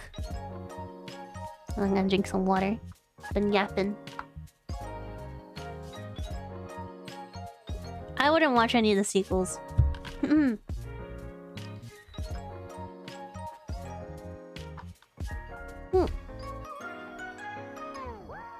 My posture is fine. I say this all the time. My posture is very good. I've never had to like fix my posture. You guys don't need to worry about posture checks for me. My posture is fine. Okay, Green Book. I like the Green Book. It was pretty iconic. Well, I don't know if I would call. I wouldn't put it in the iconic tier. It's good. Legally 2 Blonde. Yeah, Legally 2 Blonde. Legally Blonde 2 was alright. Not as good as the first movie though. Yeah, it's okay. Yeah, it's probably not worth it. You pretend the third one isn't that one like where it's like Elle Woods' cousins or whatever? I haven't watched the movie myself, but I've watched like summary videos about them. Yeah, Legally Blondes. Yeah. Legally 2 Blonde. Would be a better sequel name, true. Yeah. Green Book is really good. I liked Green Book. I really like historical non-fiction human drama / inspirational type movies. Like Significant Figures and Green Book. It's also on the list, but like The Help is also one of the movies. I really like movies like that a lot. This Green Book was also good. I don't think I loved it enough to say it was iconic, but it's a really good watch. Like a really good inspirational watch. If you guys like those kinds of movies. I feel like I should watch this as an Italian. The movie's about this. So the main character is this Italian dude. He's like a really tough Italian guy, and this is like set in like the America and like during the era where it's like Martin Luther King era, basically. Actually, a little bit older, I think. Basically, like around the time people were still very racist to black people, and so there's the guy the Italian guy he gets this new job where he has to drive and escort this person across the country. So this guy, I forgot his name. He's like a pianist, like a professional pianist, and he's going on this tour across America to play piano. But because he's a black man, he needs like extra, like you know, he needs extra like security. So this guy, you know, and he's also kind of like not you know, he's also kind of has like preconceived notions about black people. So it's very cool to see him like change his mind and his ideas over like their, you know, over spending time with this guy. And then the guy, the pianist, he himself, he's like, he grew up in like a very different environment than like other people, other black people. So like he's not able to like relate. There's like a scene where like the Italian guy, he like stops for like fried chicken, and then the pianist is like, I don't eat fried chicken, and then the guy's like, why? Like, isn't that like your people's food or whatever? And then the pianist is like, that's like a stereotype. That's a horrible stereotype to have or whatever. But then like he tries a piece of chicken and then he's like, wait, this is good. And it's cute. It's like a really cute, like, okay, like, I mean, okay, but maybe, you know, it's cute. And then they're like really having a good time. They're like, you know, they were kind of like a little bit of tension, but like they were having a good time. Ha ha hee hee. And then, you know, he's like, what should I do with the bow? And then the Italian guy's like, just throw it out the window. And he just throws it out. And they're like, ha ha hee hee. And then the Italian guy throws out like the paper wrapping or whatever. And then the Italian guy's still laughing. He's like, hee hee ha ha. But the pianist is like, pick it up. Go back and pick it up. So, yeah, it's like a really cute scene in the movie. But of course there are some serious scenes in the movie as well, like scenes where like, you know, the pianist gets really discriminated against, even though he's like the top performer. Like even though he is the performer, the guest of the night, like he's forced to like sit in a closet instead of like a living room with everyone else or whatever, you know? And then like even though the Italian main character, he kind of started off racist as well. Like towards the end of the movie, he's like, no, fuck this, like fuck that, like that's not, no. But yeah, stuff like that. It's just very inspirational and it's very heartwarming. Yeah, and I recommend. It's a really good watch. It's like a very good feel-good watch. Yeah. Yeah. I don't know. I don't know what is preventing me from saying it's iconic. I think it was just not as memorable as I wish it was. But it's still a really good feel-good movie. They both grow. Yeah, they both grow. Yeah. It's a good character like story, I think. Won an Oscar. Yeah, I wouldn't be surprised if it won some kind of award. It's a good one. Okay. So I talked about how I actually kind of like Hallmark movies, right? The Princess Switch. This is like a very stereotypical Hallmark movie. I don't know. It's like in between and wouldn't watch again. Like I wouldn't watch it again, but I think I would if I had to. I think I'll put it under. Yeah, I'll put it under okay. Yeah. Yeah. Good night, Gus. Thank you so much for dropping by and hanging out.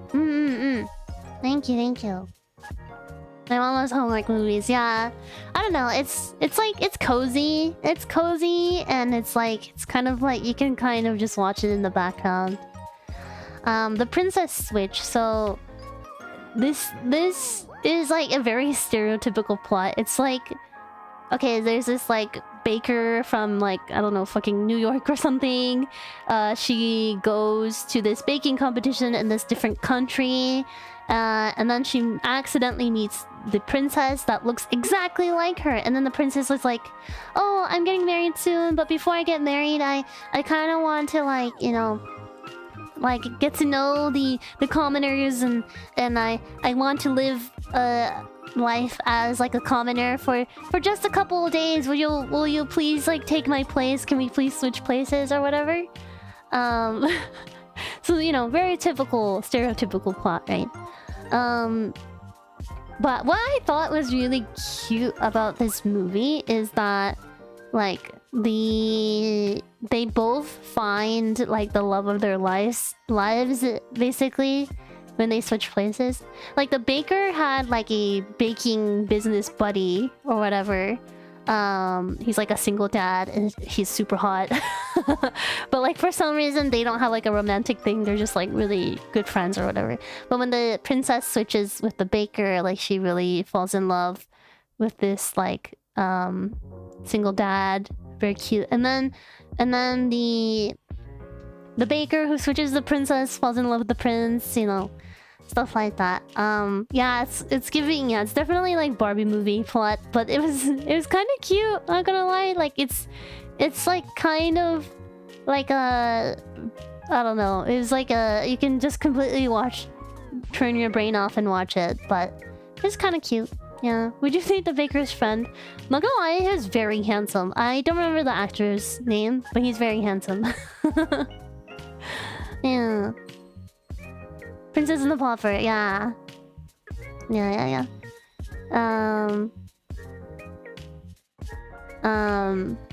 No, I know what you meant, Wally. That's why I said it's very Barbie movie plot. But yeah, it's cute. It's a Christmas movie also. It's cozy. Yeah, there's like a little girl, like the single dad's little girl. She's really cute. The romance was actually like convincing in this movie. Yeah, I don't know. It was just like a very cozy watch while eating Christmas cookies and warm milk kind of a feeling. Also, Vanessa Hudgens, her acting in this was pretty good. Yeah. I don't know. I wouldn't watch it again on my own, but if someone was like, one of my friends was like, oh, I want to watch it again, like I would keep them company. Yeah.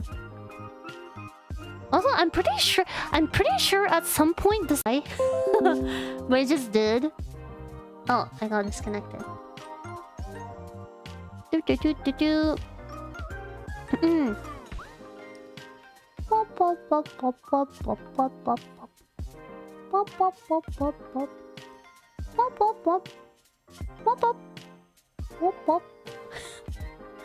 I was saying that this movie made me cry at some point. I don't remember exactly what made me cry, but it made me cry. Just a little bit. I don't really remember why though. Which is funny, because I remember crying, but I don't remember why. I think it was just like really cute, I think. Yeah. Oh, I think I know why. I think there was like an old grandpa. Like there's like an old grandpa that would like come in. He's like a stranger, but he comes into the movie a couple times, and it's implied that he's Santa Claus. It's implied that he's Santa Claus, and you know, he kind of makes good things happen for all of them. You know, it's very much like a Christmas movie, right? But like I think like one of his like lines made me like tear up a little, because I just have a soft spot for like cute old grandpas. Yeah, that's it. Oh, here's another Hallmark movie. Last Holiday. I'm gonna put this in okay. Yeah, okay as well. I wouldn't say I wouldn't watch it again. It's a really cute movie. Yeah. So this movie is about this lady. She works. Yeah. I unironically like The Last Holiday. Yeah. No, me too. I thought it was cute. I'm kind of debating if I should put it in I liked it or if I should just leave it. I think I'll just keep it in okay. But it's about a lady who, you know, she's hardworking and she's just working at a department store or whatever. She hits her head, and then this doctor ? Yeah, I think it's a doctor. basically tells her that she's only going to live for like 1 more week or something. She's gonna die in a week, basically. And so basically she's like, oh, whoa, okay, well, it's time to live life because, you know, she's been really working hard this whole time. She hasn't really done anything for fun or for herself in a really long time. So she just goes to like Paris, I think, and just like spends all her money. And because like she's spending all her money, the like rich people around her, they assume that she's like super rich and is like in a very powerful position or whatever, so they start hanging out with her. Yeah, and I don't know, it's just like a bunch of silly shenanigans. She's just like a very lively, bubbly person. She's just, this whole movie I thought was really cute because of the character, the main character. She's just a really cute person. And she's just like enjoying life, right? But I'm gonna spoil it for you guys. But it turns out that like the whole you're gonna die in a week thing, it turns out that was like a false diagnosis, and she's not gonna die at all. But it's like really cute because, you know, this whole time she's very serious and never did anything for herself, but like through this experience she learns to like live life to the fullest. Yeah, so Nani, I mean, it's okay. It's not, you know, not everything is about her money though, you know, not everything is about her money. Also she goes to Paris and she like gambles with like the rich people, and she makes bank, guys. She like wins like so much in gambling, so she like gets more money. So I don't think you have to worry about her money. But that's not the point of the story. The point is like you should live life to the fullest because you never know when it's gonna end, right? Yeah, so I don't know, it was a really cute movie. Also, there's like a romance aspect to this movie as well. That was actually really cute. It's a really cute movie. Yeah. Yeah, and I guess like technically there's like kind of like a villain-ish character, but he's also kind of silly.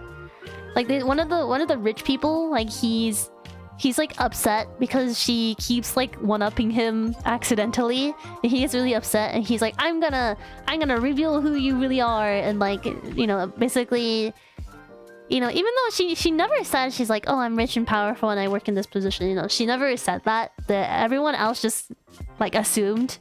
So when he's like, oh, she's just a regular like department store worker, like, and she's like, yeah, well, it turns out I'm gonna die, so I'm just enjoying my last holiday. Have a nice day or whatever, and she leaves. And everyone else at the table was like, wow, that's fucked up. Like, he was so excited to like put her on blast, but he just like, it just backfires on him so badly. It's kind of cute. Like, it's that kind of like, the stakes are very low in this movie, but it's just like a really cute movie. I think actually I'm gonna move it up to I liked it. Now that I'm like remembering what happens in the movie, I remember like actually kind of enjoying it. I'm gonna put in I liked it. Yeah, I think 50 First Dates. I think I liked it a little bit more than 50 First Dates. Yeah.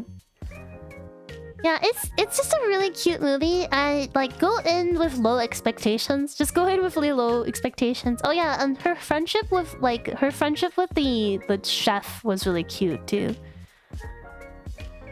I don't know, like the characters were actually pretty charming. Yeah. Yeah, I don't know. It's go in with low expectations. It's a good like background type of movie, but it's very charming. It's cute. I liked it. Oh my god, okay, Doraemon. Okay, this is gonna be our first Doraemon no.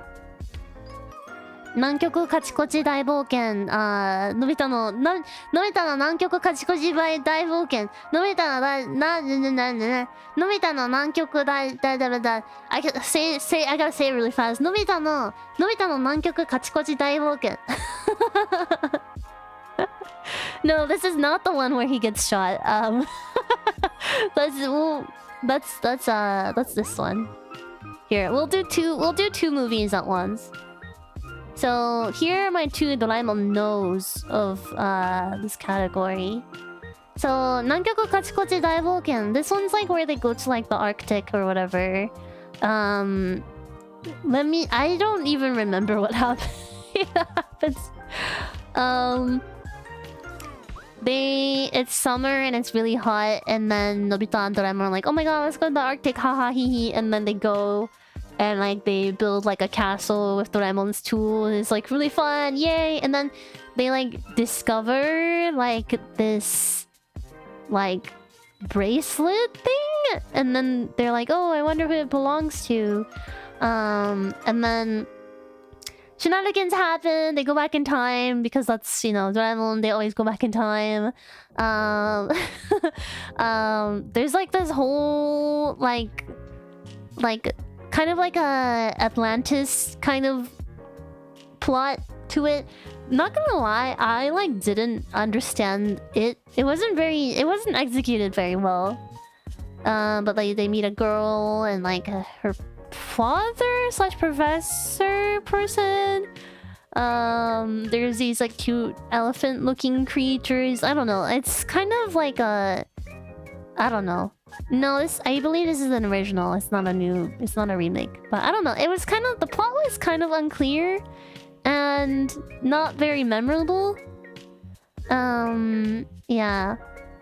And like Doraemon, usually there's like a big like, oh my god, like, you know, like it all comes full circle moment. But the full circle moment in this one is like, yeah, I mean, we could kind of see it miles away. It's kind of whatever, you know?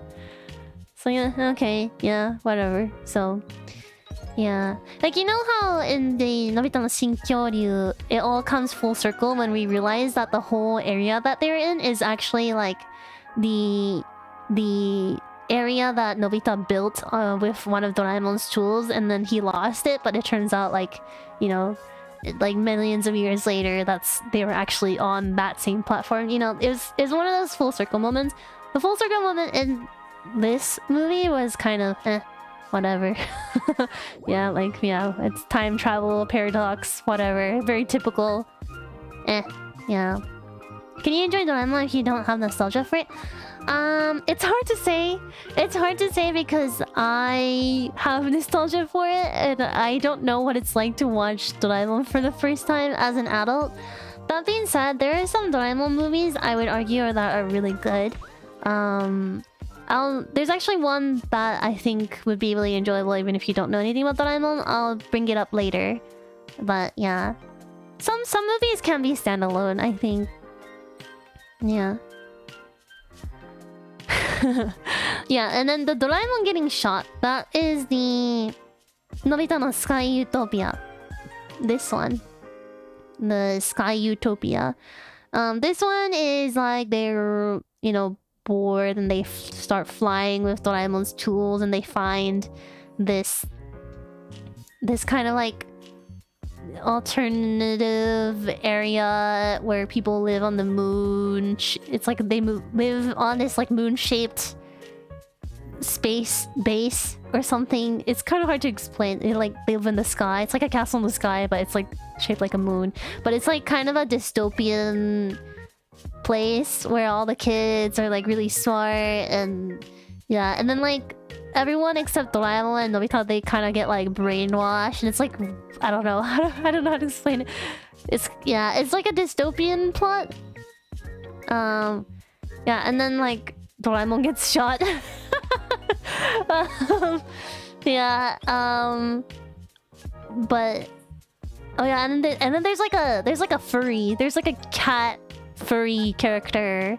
He's like perfect or whatever, but like he starts to like question the way of the world or whatever. I'm gonna be real, the plot was pretty boring. Like, it has a good setup, like a dystopian versus like a dystopian themed Doraemon movie sounds really interesting. But it was like the characters are kind of boring. The new characters, the characters that were introduced in the movie, they were kind of boring. Not a lot of like excitement despite its plot. The most memorable part was Doraemon gets shot. Yeah, and like, yeah, I don't know, it was okay. Kind of forgettable. I don't even remember how it ends, to be honest. Yeah, it's okay. Ziggy shot, you know, he gets Doraemon breaks or like gets he like breaks or malfunctions in like every other movie, so it's nothing too shocking. I think the reason why it stuck is because I was watching this with Rita and Aoi, and like Rita and Aoi, of course, they don't really watch Doraemon, so when he got shot, they were like, he got shot! Which is funny. Yeah, to me it's like, okay, yeah, it happens. It's Doraemon movie, but you know, I don't know. It's not that good, guys. It's kind of okay. It's whatever. Yeah. Like both of these movies, Kachikochi Daibouken and Sky Utopia, they're just like, it's so it's not memorable at all. It's very forgettable. Like, I don't think I particularly hated it, but it was so forgettable. I don't remember anything that happens in the movie. Yeah. Next one. Oh yeah, Puss in Boots. Let me see, there's 2 Puss in Boots, yeah. Okay, Puss in Boots. I watched Puss in Boots 1 and Puss in Boots The Last Wish back to back. Back to back. Because I watched Puss in Boots for fun. I was like, hee hee ha ha. And then I was like, wait, why is this kind of good? And then I was like, okay, maybe I'll watch the second one. I was like, why is this even better? Like, I kind of went in with really low expectation and I was kind of blown away. I don't know if I'm gonna call it iconic, but I'm gonna put both of them in pretty good. Yeah. Like, I don't know. I thought it was... I don't know. I'm kind of tempted to put The Last Wish in iconic. But yeah, I mean, I don't think I have to explain this one too much. But, you know, Puss in Boots is like... It's like a spin-off from Shrek, right? Like, it's a cat in boots or whatever. And it's kind of his, like, backstory... and, like, his origin story or whatever. The first one. It's pretty good. Like, the humor is cute. Like, you know, Puss in Boots is a very charming character. He's very cute, but also very handsome at the same time. Story is pretty good too. It's pretty solid. And animation is really good. But the second movie is even better because the animation goes so hard. They play around with a lot of frame rates in this movie, and it really it's so good. It's really, really good. Yeah, the animation's it's stellar. And the story was pretty interesting too. It's like the plot of the second movie is that you know, cats have 9 lives, and then he realizes that he's on his last life. So in order he wants to get more lives, so he tries to get this, like, I think it was like a shooting star or something to, you know, grant his wish or whatever. But of course, there are other people who want their wish granted. So a whole bunch of... He basically is like racing for this, like, wish with a whole bunch of other characters and shenanigans. Shenanigans. But it was cute. It was really cute. Like a surprisingly heartwarming story. Yeah. I liked it. Yeah.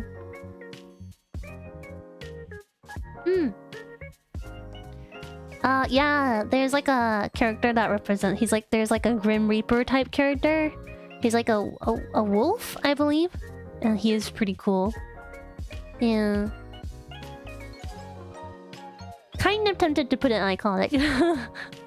I will say it's not as memorable as Trolls Band Together.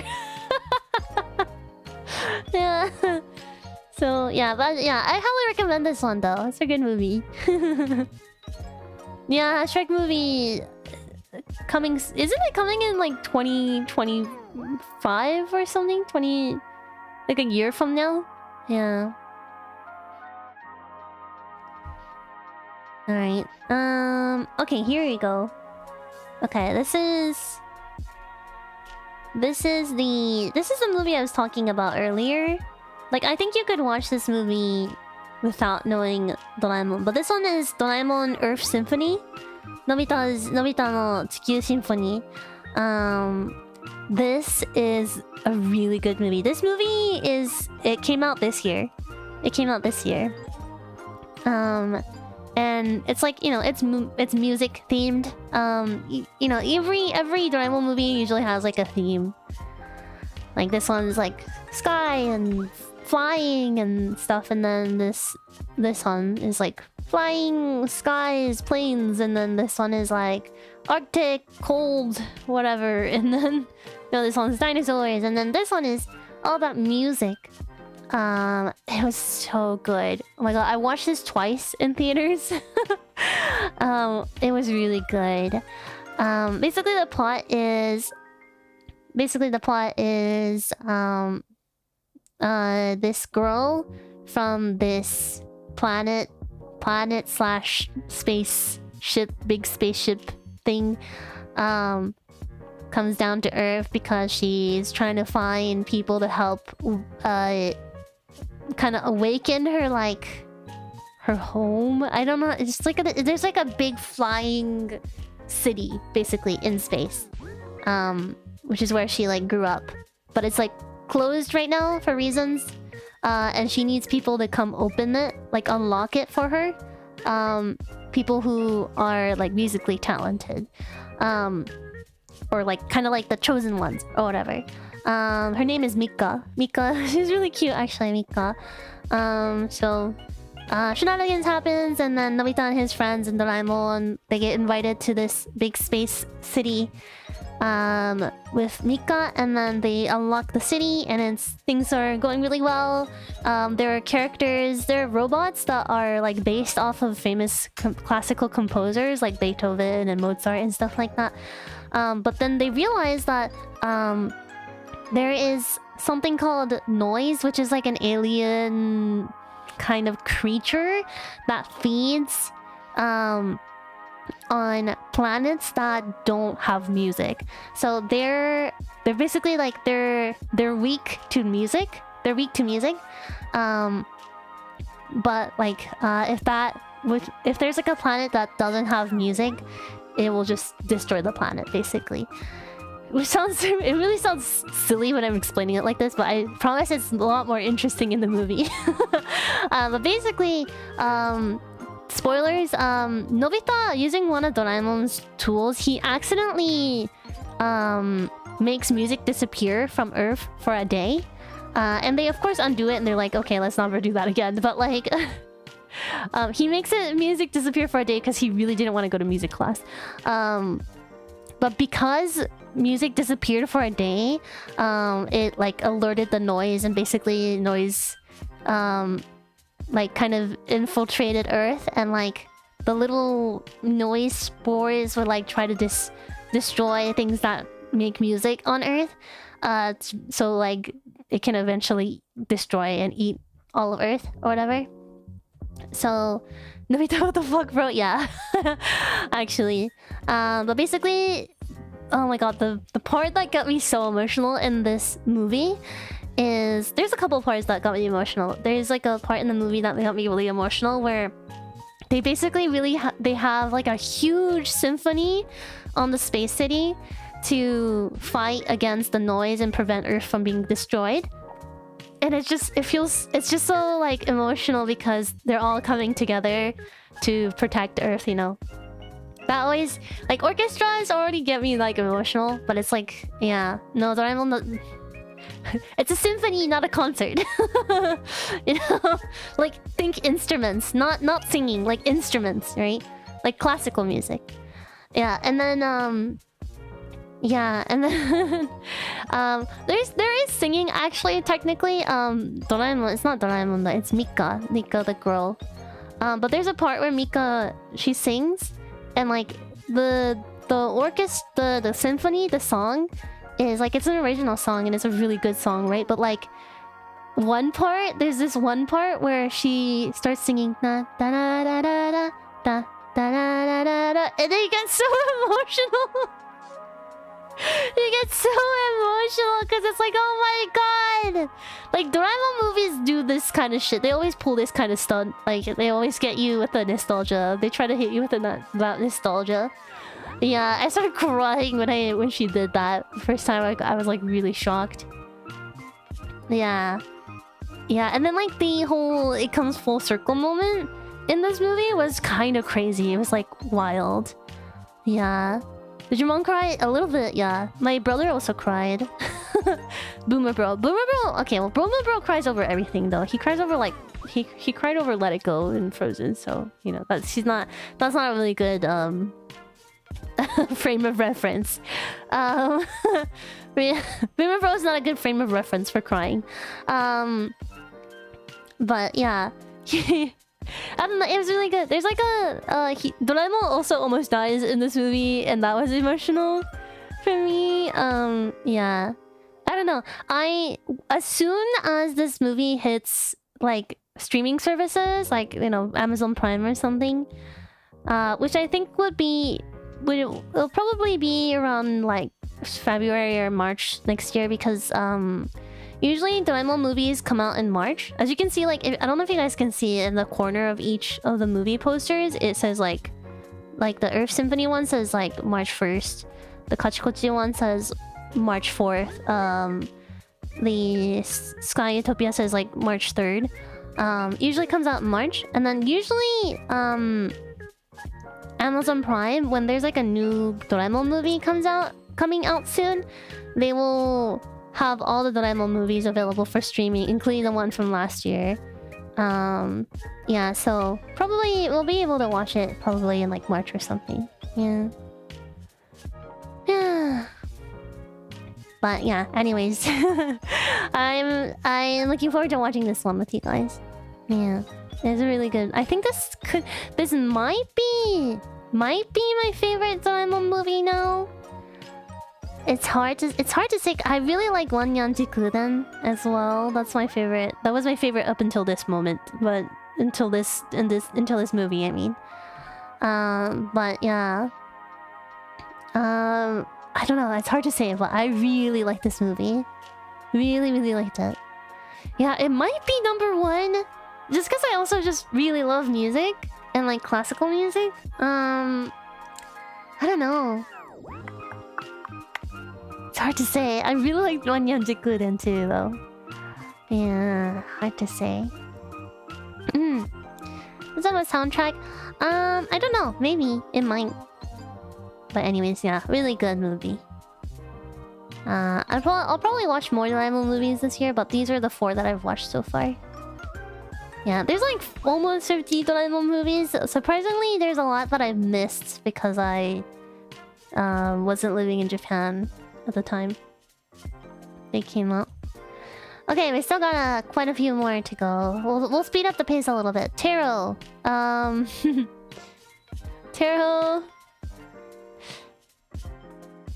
Taro is kind of like I'm wondering. I think it's so bad it's good,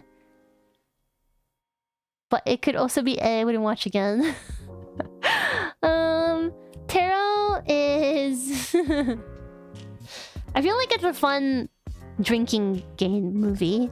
So Taro is it's a horror movie, and it's also like a bunch of young adults. They gather at a party, and then for fun they read one of the main character reads tarot for everyone. But she uses like this tarot deck that she found in like this attic, and like they were like renting out the house. It's like a really old house. It wasn't even their own house or whatever. It turns out like the tarot deck was like super cursed or whatever.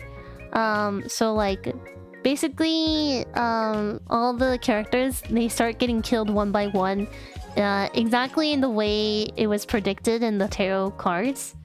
Yeah, but it's like it's very like it feels very low budget. Like, you know, it's like a pretty badly written scary movie. It didn't scare me at all. It didn't scare me at all. I sure love tarot, yeah. I don't know, it was kind of silly. I was watching it with Aoi and we're just like hee haha the whole time. I think I would watch this again if we can do a drinking game to it. I think it's just like it's so like silly. You can't take it seriously. Yeah. And like I think it would have been even funnier if the movie was like self-aware about like you know how some movies are very self-aware and they like even the movie itself knows that it's a bad movie, you know, but this one feels like it's really taking itself very seriously, even though it's kind of not good. So I feel like it's a good contender for a drinking game. Yeah. Yeah. Dad checked in on us when we watched it and told us it's pretty bad. Yeah, it's pretty bad. I was really curious because, you know, I read tarot, but, you know, it was just funny. It's silly. Oh, the guy from... Oh my gosh, I forgot his name. He's like a Filipino actor. He's in Spider-Man. He's like Spider-Man's friend. Gosh, I forgot his name. He's in it. He's like the comedic relief. Aoi and I were talking about how he's so typecast because he always plays like the comedic relief type characters, and his his role in this movie was very much his typecast. Yeah. Play the Flash? What? No. He's kind of like a little chunky. He's very cute. A little chunky. Yeah. I forgot his name.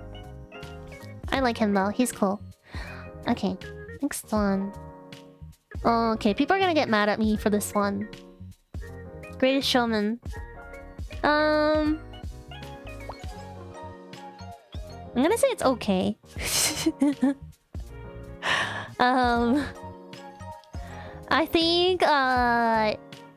I think my expectations were too high. Yeah, I think my expectations were a bit too high with this one. I don't know. I was expecting it to be better than it was, I guess. Yeah. I don't know, the plot was pretty standard plot. The songs are pretty good. But only a couple really stood out to me. Yeah. I don't know. It was pretty. It was like really fun. It was like a fun watch, but it wasn't very memorable. I don't know. Like I think the soundtrack was the best part of the movie. Yeah. My cousin liked it a lot. Yeah, I think I can see people really liking this movie.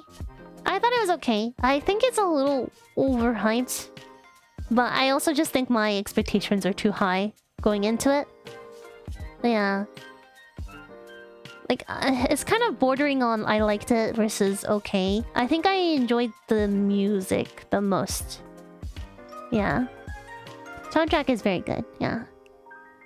I think out of this list of okay movies, though, it's definitely the best one. Yeah. Yeah, that's about it. I guess for those who don't know the plot, it's like this man... Like, he buys a museum, but it's not doing well, and he's trying to support his family, and then he starts hiring people who have like deformities or disabilities that are very unique, like, you know, a woman who has a beard, or a guy who's like super tall, or stuff like that. He basically makes like a quote-unquote freak show and makes like a lot of money from that, and then he invites like this really famous singer, and then he gets like really obsessed with like this singer, and like, you know, touring with her and stuff like that. He abandons his theater, and then yeah, and then he comes back, and then people are happy. Yeah, I don't know. It's okay. It's okay. Like, he loses sight. Man who comes from humble beginnings succeeds, and then he loses sight of what's really important. And then when everything like falls apart, you know, the one thing he has, the people who really have his back, you know, he realizes are the most important part, you know, is more important than like success or whatever. And then he rebuilds the theater, and then yeah, that's it. And then he becomes a better person. Yeah, you know, that's about it. Yeah, it's okay. Oh, okay. I don't know if Mahal was here, but I watched this because Mahal recommended it to me. I mentioned that one of my streams that I really liked Jennifer's body. And then Mahal was like, Jawbreaker has kind of like similar vibes. So I was like, ooh, I'll watch it. So I actually watched it. I will say I didn't like it as much as like Jennifer's body. I'm not sure. I don't know if I would put it in pretty good. I think I liked it. I didn't like hate it, but I liked it. Yeah, I was gonna say that too. Jawbreakers has Heather's vibes for sure. It's like Heather's meets Mean Girls with a hint of murder.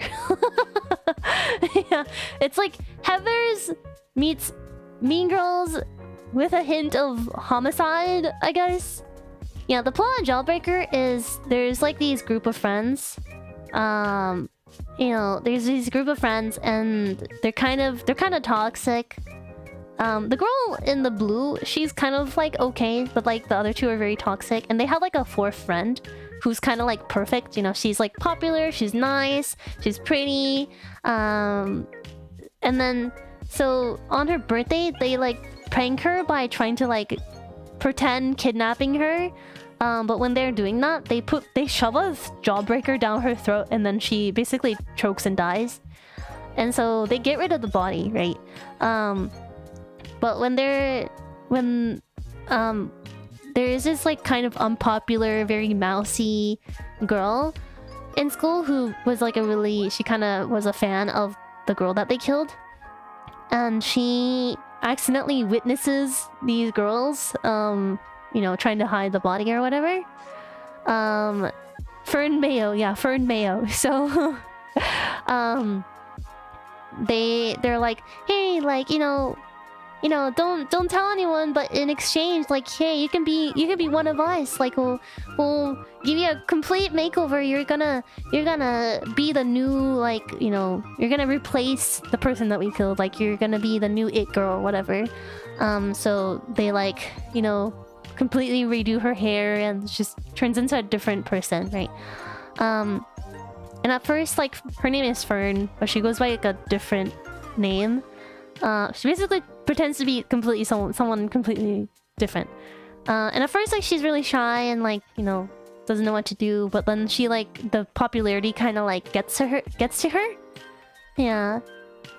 And it's very interesting. It was a very interesting like high school drama, but with like a very dark undertone.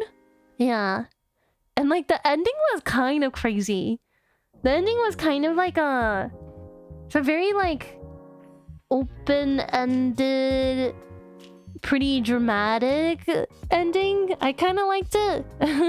I like how it ended because it doesn't really tell you everything that happened, but you can kind of assume, you know? Yeah. Spoiler, please. Okay. Basically, the girl in the pink in the middle of this photo, this poster, she's kind of like the worst one. She's kind of the bitchy one. She's like the leader. And then the girl on the right, she's kind of just like a follower. You know, she just kind of does whatever the one in the middle says. The blue one, she's kind of like, she's the only one that kind of has like remorse and she feels really bad and she kind of distances herself. And then, I think, Fern, the main character, she's not in this poster, but she's like the unpopular girl turned popular, kind of lets popularity get to her head or whatever, right? But basically in the end of the movie, the girl in the blue and Fern, they like get together to like take down the girl in the middle. And it's like prom, they're at prom, and like the girl in the middle, the bitchy one, she wins prom queen. But while she's on stage, they play a recording of her confessing to killing their best friend. And like it's this very dramatic scene where she's just going down. She's going down this aisle in like the gymnasium where all the other students are. They're all kind of like booing her and throwing stuff at her, and it's like in slow motion, and she's just like tugging her hair, like having a mental breakdown while she's running in slow motion, and that's how the movie ends. It's so dramatic. It's so dramatic, and I kind of loved it. It was very campy. I loved it. Yeah, I liked it. Yeah,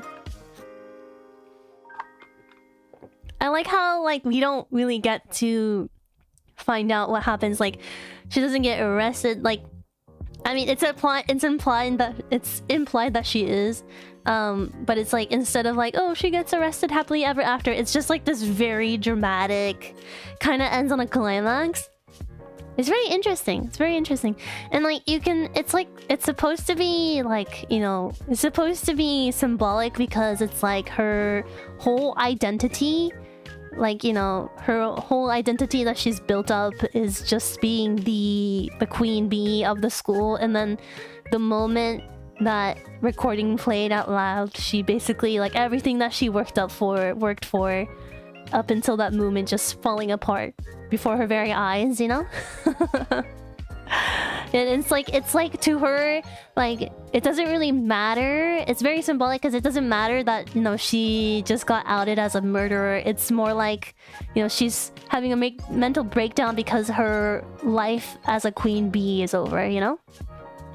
Yeah, it's a pretty, I don't know, it's pretty iconic. I liked it. I don't know if I would say it's iconic, but I liked it. Yeah, I don't know. I like American high school mean girl type movies because they're always so like dramatic. Usually pretty funny. Especially ones that have like dark undertone, like Jennifer's Body and Jawbreakers. Yeah, it's pretty good. Or like Heathers. Heathers is also another one. Heathers is a pretty famous musical that is kind of similar in a way. Yeah, I liked it. It's good. Alright, challengers. Oh my gosh, okay. Challengers. Oh.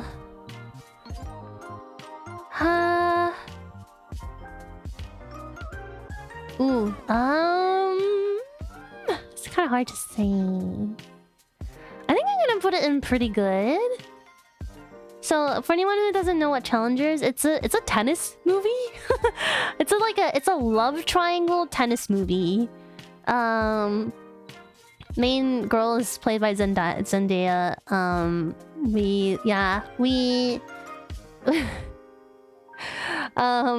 Yeah, she... How do I explain the plot of Challengers? Okay, okay, so there are these two guy best friends. They're really good at playing tennis. They played tennis together or whatever, and then I think they were like in college. They meet this girl, right? And then they both like her. And then like one of them are dating, but then like the other one's jealous and tries to get in the way. Blah blah blah. Shit happens. So she started off dating one of them, and then shit happens, and then she ends up marrying the other one. And like, so like time skip. Time skip.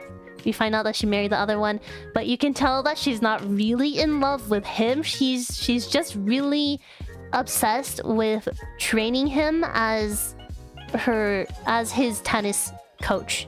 So she's not really in love with him, she's really in love with tennis.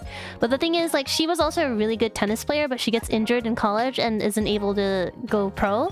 So she basically puts all of her, like, dreams in, like, you know... I mean, it's basically... What's that word I'm looking for? Basically, like, she lives vicariously through this guy, right? But then, like, the ex-boyfriend kind of comes back into their lives, and then shit happens. Yeah, and then, like, she, like, cheats on her husband because the ex-boyfriend's like, hey, you should let me coach you. Like, I know you're not in love with him, you're in love with tennis, blah, blah, blah. Yeah, it's it's kind of an intense movie. It's a very complex love triangle. Yeah. But like the thing is, what I thought was most interesting about this movie is that for the whole movie, I thought the husband, the boy that, you know, there's like a blonde and there's like a brunette boy. I'm just gonna call them brunette boy, blonde boy for the sake of simplicity. I thought blonde boy had the hots for the brunette boy, and I literally thought that's why he was trying to get in the couple's way. Like, I thought when the brunette boy and the girl were dating, like the blonde boy was trying to like put, like, you know, ideas into her head to break them up. But I thought it was because he, like the other guy, I thought he was like bi, you know? And there's like a scene where the boys make out. There's a scene where the boys make out. I'm not saying, hey, there's nothing to do with boys love. I literally thought that was like the whole, like, not the plot twist, but I thought that was like the idea, you know? Yeah, there's like a scene where the boys make out and the girl just watches. Yeah, and then like I don't know, and it's clear that he also like doesn't really love her. Like, it's kind of strange. Yeah, and then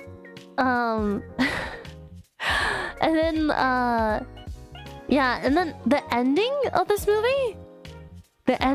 movie was so like, what? You know, like it was like a very like, what? It's like, it's a kind of ending that makes you have to think about it.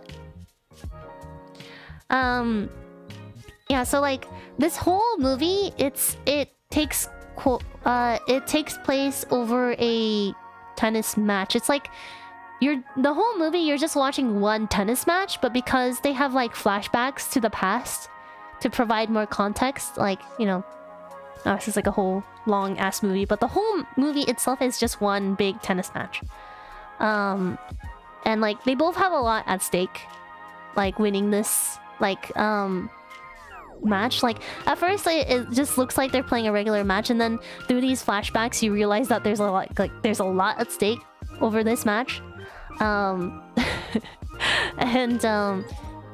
like they kind of like, you think they hate each other, right? Because they used to be best friends, but then like one stole the other's girlfriend, and then the other guy cheated, like, you know, like the blonde guy stole brunette guy's girlfriend, got married, and then brunette guy slept with blonde boy's wife. You know, like they both kind of betrayed each other. Yeah, and then like the blonde one became like a really professional, well-known tennis player, while the other one was kind of, you know, he's kind of like unknown and kind of broke or whatever. So yeah, so it's, you think they hate each other, but the very, very end of the movie, it's like this huge intense moment where you think like, you know, it's like a really intense moment in the match, and they both run up to each other towards the net to catch the ball at the net, or so you think, but then they hug each other, and then the movie ends. And the credits roll. They hug each other and they're smiling, and then you think that they hate each other, right? But then they like hug each other and the crowd goes wild, and then the credits roll. Yeah. No, I promise you, it's not. I think it sounds cute, right? I think it sounds cute when I explain it in words, but when you actually watch the movie, it's so fucking confusing, because it's like, what? It like comes out of nowhere. It's like, huh? It's like, you really thought like they were acting like they're gonna fucking beat each other up, and then they suddenly hug, and it's like, what? Yeah, but like I think the whole, like, I think the plot of the movie and the meaning behind the symbolism behind the movie is like about forgiveness, basically. Yeah. Yeah, I think it's supposed to be about like forgiveness and overcoming hardship or whatever. But it's a really intense movie. Like there's so much sexual tension and a lot of like just tension in general. Forgiveness and NTR.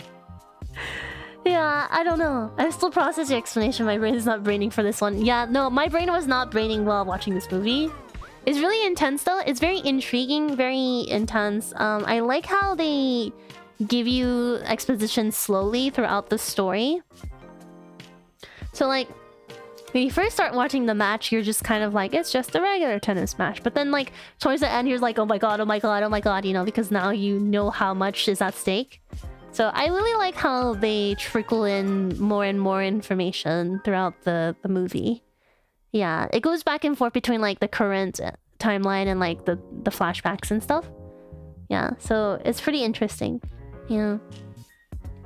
I don't know. If you want like watch the really intense, kind of spicy tennis match, I guess. This one's for you.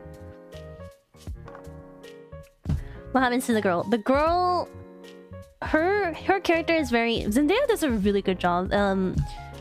It's a very interesting... She's a very interesting character because she's kind of toxic, right? She just really cares about tennis, and that's like kind of her whole character, is that she's more passionate about tennis than anything else. And she's living vicariously through her husband slash ex-boyfriend because she wanted to be a tennis player, but she like couldn't be one because she got injured, right? And like her motivations to do certain things is all about tennis, and it's kind of insane. But also for some reason I couldn't really hate her either. I don't know, it was kind of... She's a very interesting character. Yeah, like she's a really toxic character nonetheless, but she's kind of... I don't know, I couldn't really bring myself to hate her too much. Yeah. It's very interesting. Very, very interesting. Sounds like a feature. Yeah, I don't know. It's a really interesting movie. I don't know. I think it's definitely better watched than explained. But yeah, there's some kind of steamy scenes, by the way. If you guys are interested in that.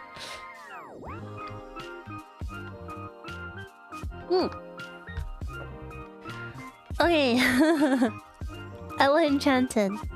Ella Enchanted. It's a cute movie. It's a really cute movie. I'm gonna pick up the pace a little because there's still a lot to get through. But Ella Enchanted, the story is about this girl. She's given... It's not like this like fairy godmother that was like super like unwanted guest. Fairy godmother gives her a gift when she's a baby, where she's not able to say no to anyone. So if someone tells her to do something, she has to do it. Like she, against her will, her body will just do it.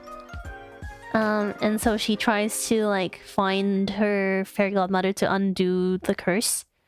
It's a gift, but it's basically a curse. Yeah, and it's like it's a cute love story between like her and this like prince. Yeah. I don't know how else to explain it, but yeah, it's a cute movie. Anne Hathaway, yeah, Anne Hathaway. I really like Anne Hathaway. She's a very lovely person, good actress.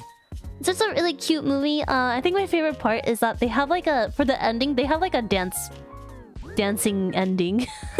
Where they all just dance. It's cute. It's very like 90s movie vibes. Yeah. Yeah, it's a cute movie. It's fine. Oh, it's a Disney movie? I didn't know it was a Disney movie. There's Ella Enchanted and there's Enchanted, which is a different movie. I really like Enchanted. Yeah. Ella Enchanted is cute. I don't think I like loved it, but it's cute. No plot twist or anything? No, it's very like family friendly, kind of basic plot, yeah. I don't think there was any particular plot twist or anything like that. Yeah, I think you're thinking about of Enchanted, not Ella Enchanted. Yeah, Enchanted is like, you know you love her. That's how you know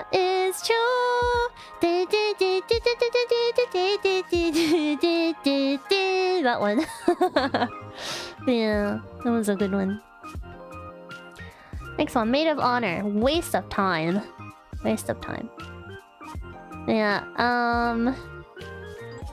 there's this guy, he's best friends with... He's like a player, and he's like best friends with this girl, but he's, you know, even though he's a player, he's never dated this girl. They're just really good friends. And then she gets engaged, and then he realizes that he loves her and tries to win her back or whatever. I don't know. It was kind of... The guy is so unlikable. The main character, he's so unlikable because it's like, not only was he like a player, and like she finally finds happiness, and he's like, he wants to ruin it. Like, I don't know. I mean, in the end, they get together and they're happily ever after or whatever, but like, it was kind of dumb. Also, like, she gets married to like a prince from like Scotland or something, but like so most of the movie is set in Scotland, but I feel like there were a couple parts of the movie that was like, I feel like this is offensive to Scottish people. I don't know. There's a couple moments where I was like, this feels like a kind of offensive. I don't know. It's kind of a waste of time. I won't waste any more time talking about it. Oh, you could change her accent when she says Scotland. Scotland. I don't even think I'm saying it in a Scottish accent.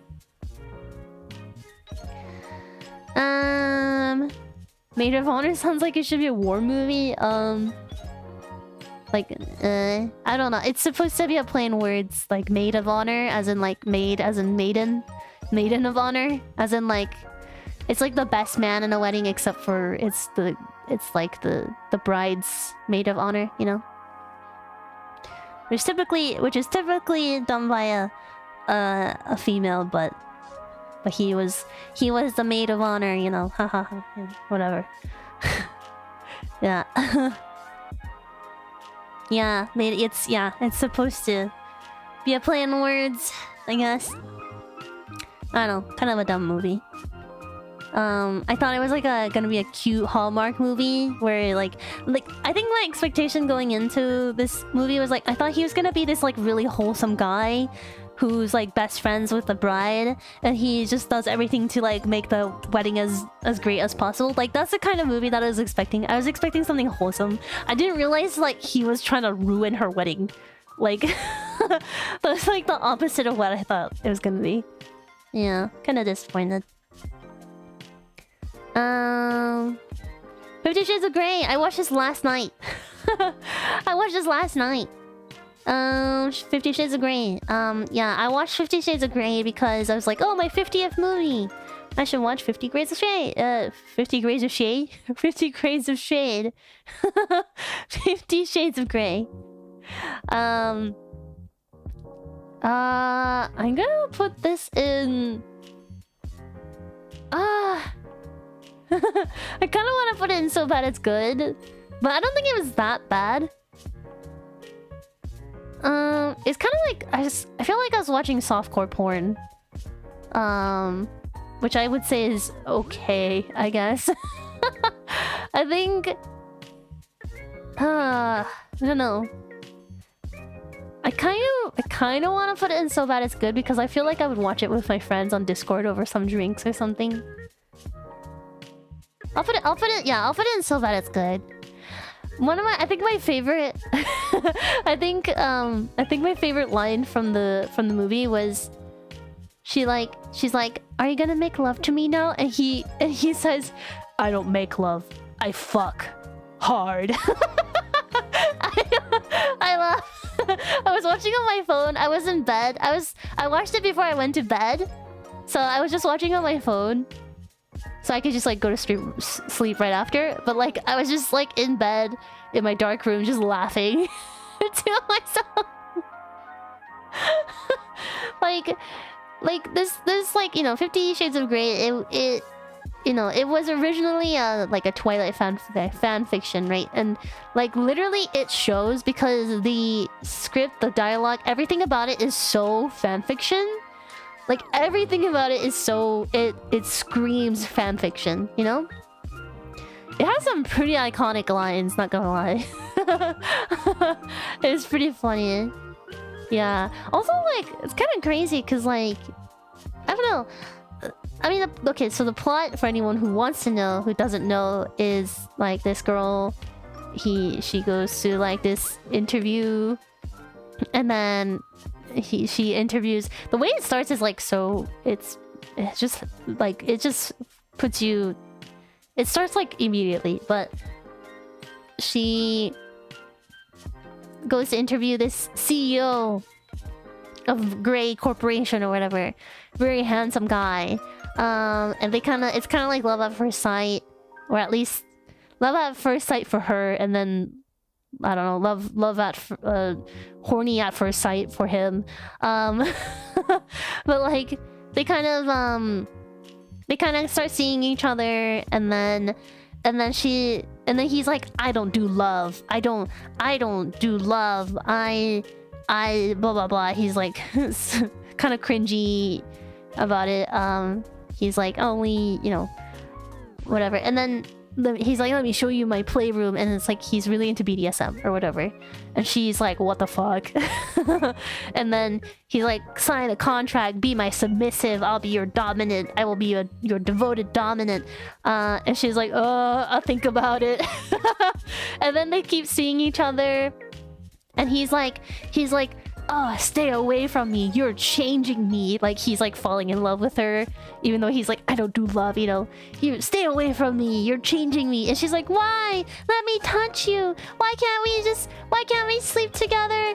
Like, why can't we just go on dates? Like, why can't we just love, blah blah blah. It just goes back and forth. This whole movie is her kink shaming him, and him being a fucking cringe pervert. Like, that's it. That's the plot of the movie.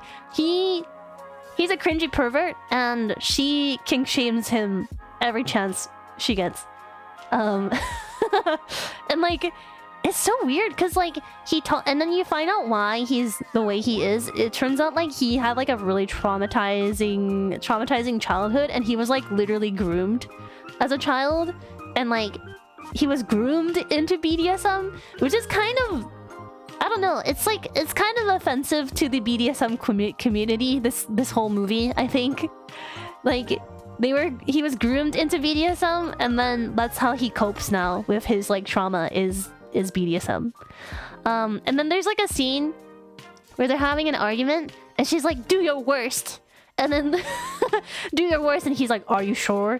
And she's like, yeah, do it to me or whatever. So he makes her like lean over like a table, and like he whips her kind of hard on her butt like 6 times, but like it's just whipping. Like I know like whipping is painful, but it's just whipping. And then even though she consented to it, she's like, don't touch me. Like, you'll never do that to me again. How dare you? Like, girl, you consented. Like, you could have said stop. I don't know. Like, I don't know. She was like really kink shaming him. Like, I know he's kind of he's really fucked up too. Like, don't get me wrong, he's like cringe or whatever, but like, she's like, show me your worst, and then he like whips her a little, and she's like, I hate you. I don't know. Like, they just kept doing a back and forth of like, I want to love you. Oh, I don't do love, but I'm starting to fall in love with you. But I don't do love. I want to love you. They do that back and forth so many times that I kind of lost. I started to like not understand anymore. I was like, I don't know what's happening anymore. I don't know what's happening anymore. And but like, even though he's like, oh, stay away from me, like, I don't do love, he stalks her. He like literally stalks her. It's kind of weird. He's so like possessive, and like, even though like she hasn't like sign the quote-unquote contract or whatever. It's so weird. Oh, and then like when he finds out that she's a virgin, he's like, he literally talked about, oh, I don't do vanilla sex or whatever, but then as soon as he finds out that she's a virgin, he's like, oh, I need to rectify this situation, and they just end up having vanilla sex. Like, what just happened? What happened? What are you? He's like, I have these strict rules. Oh, you're a virgin? Never mind. I don't know. It was kind of weird. I just watched this movie last night, so I remember a lot about it still. I don't know. It was really funny. It's kind of a silly watch, honestly. But yeah, there's a lot of nudity. I say a lot of nudity, but it's mostly you just see a lot of butt and boob. But yeah. Oh wait, I forgot the best line. So the movie's called 50 Shades of Grey, right? And you think, oh, what's the meaning of 50 Shades of Grey, right? But like, the most iconic line in the movie is him going, "I'm 50 shades of fucked up." Like, that's it. That's it. That's where the title comes from.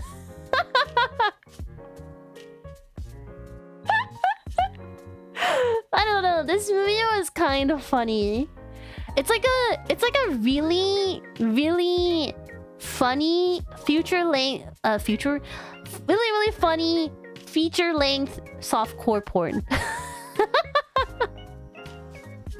I don't know. It's kind of funny. I kind of enjoyed it, like, ironically. Yeah. I don't know. It's silly. It was kind of silly. Yeah. I felt dumb watching it. Like, I was like, I don't understand anymore. Okay, anyways, that's all. That's all I'm gonna say. Oh my god, the poor things. Oh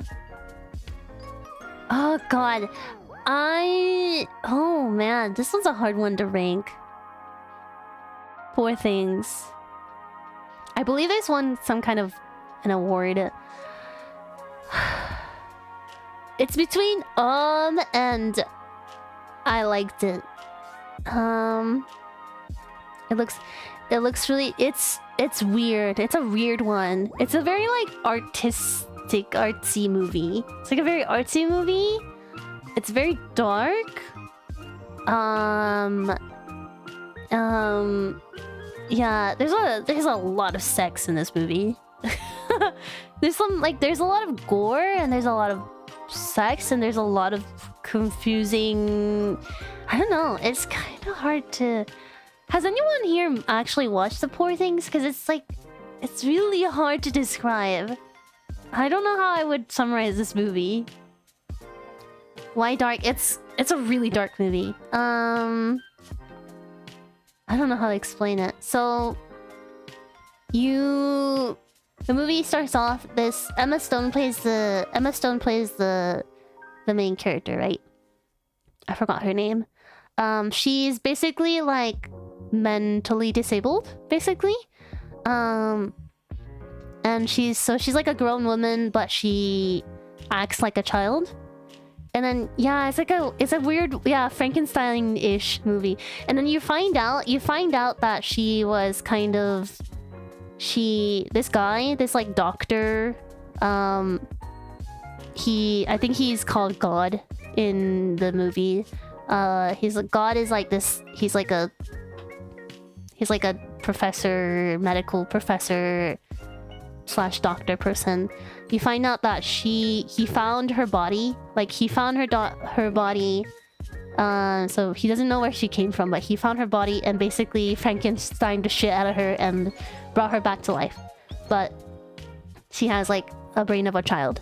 And he's just keeping her as like almost kind of like a daughter, but also kind of like one of his experiments. Yeah, Dr. Godwin, yeah, but she just calls him God. And then it's about her. She like leaves this place and like, you know, explores the world, and over time she becomes more and more intelligent, and then she learns about like sex, and she learns about like the reality of the world, the value of money, all that kind of stuff. It's like she just becomes more and more aware of her surroundings and the world around her, because for most of her life she was trapped in the Godwin's house or whatever. I was expecting to say there's so much sex in this movie. It's like that's a really big part of this movie actually. But yeah, basically she becomes very intelligent. I don't know if do you guys want spoilers for this one? But at some point she like goes to France and she becomes like a prostitute to like make money, blah blah blah. Yeah, it's crazy. It's a really crazy movie. She becomes very fascinated with like medical stuff as well, because you know she grew up with it. And then it turns out she eventually discovers who she was before she quote unquote died, and it turns out that she was like a woman who was like, you know, married to this really toxic guy, this really dangerous guy, and then she was pregnant with his child, and she basically unalived herself by throwing herself into the ocean. And then when Godwin found her, he took her body and then he took the brain of her baby and put it in her brain, and like in her head. Like basically she took the unborn child's brain and put it in the mother's body. Yeah. What the fuck? That's why she had like the intelligence. That's why her body was like grown woman, but her intelligence was that of a child. Yeah. Yeah, it's very dark. It's very dark. Yeah, and then the ending. But it's like weirdly, it's like a happy ending. It's weirdly a happy ending. Yeah, I don't know, it's a very fascinating movie, but it's very dark and it's very like detached is like a good word for it, I think. There's also a lot of graphic scenes because like there are like lots of dead bodies and stuff towards the beginning, especially.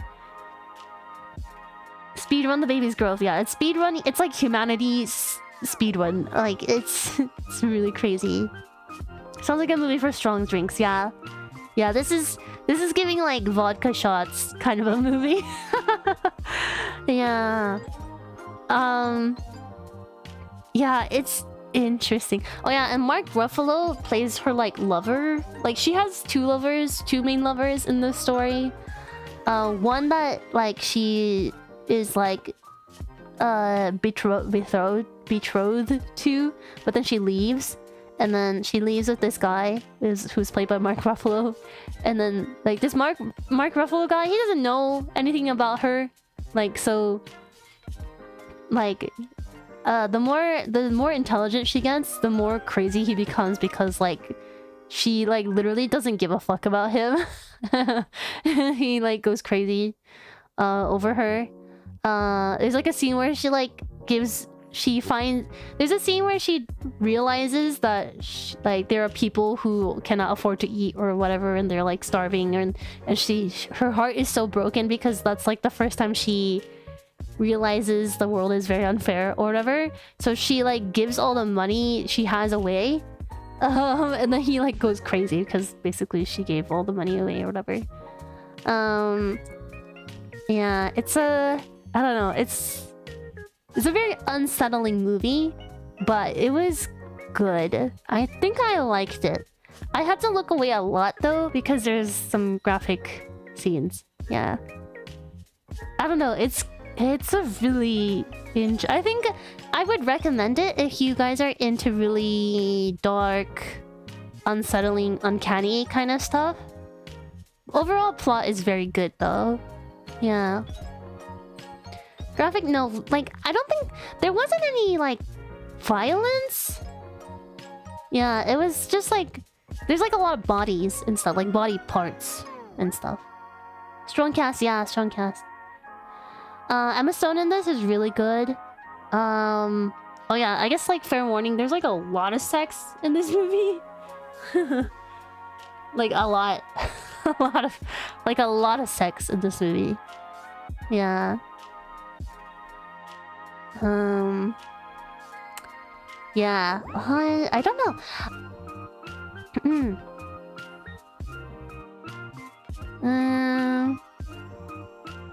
I don't know. I think I might put it in idle.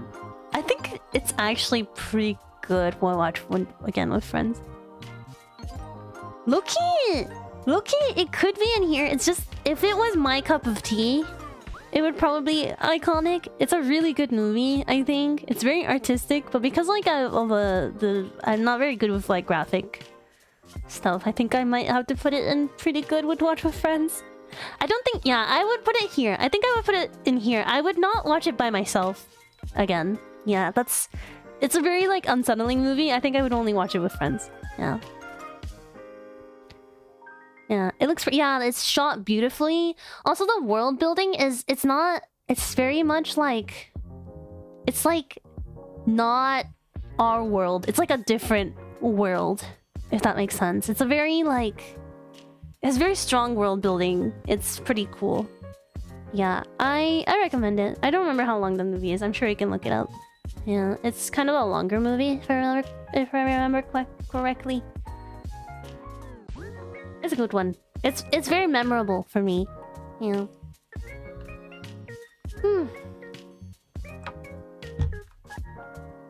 Okay, Megamind. Megamind. I watched it with my wife.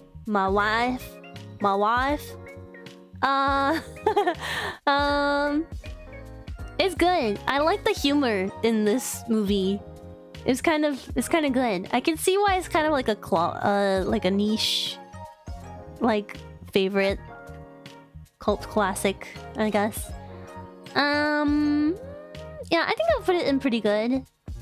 Here, let's rank this. I think I like bodies more than Poor Things, I think. Gonna rank this.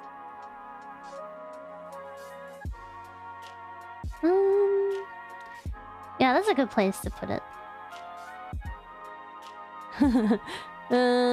Yeah, that's this lineup is kind of crazy. The villain of this movie is so toxic.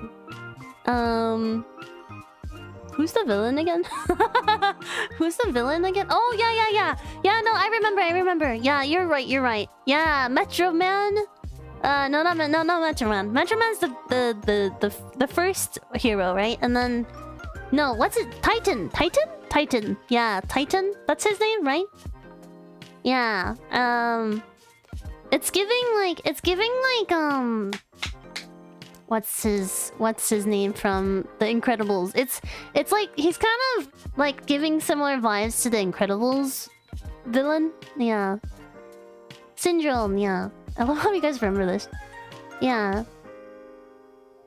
Yeah, I don't know how else to describe Megamind besides it was good. Like it's about like a supervillain who wants to be a supervillain and wants to defeat the hero or whatever, but turns out he's just like a really good person and he just needs some attention, guys. But yeah, turns out he's like a really good guy and yeah, shit happens. Oh yeah, and he accidentally, quote unquote, accidentally kills the hero.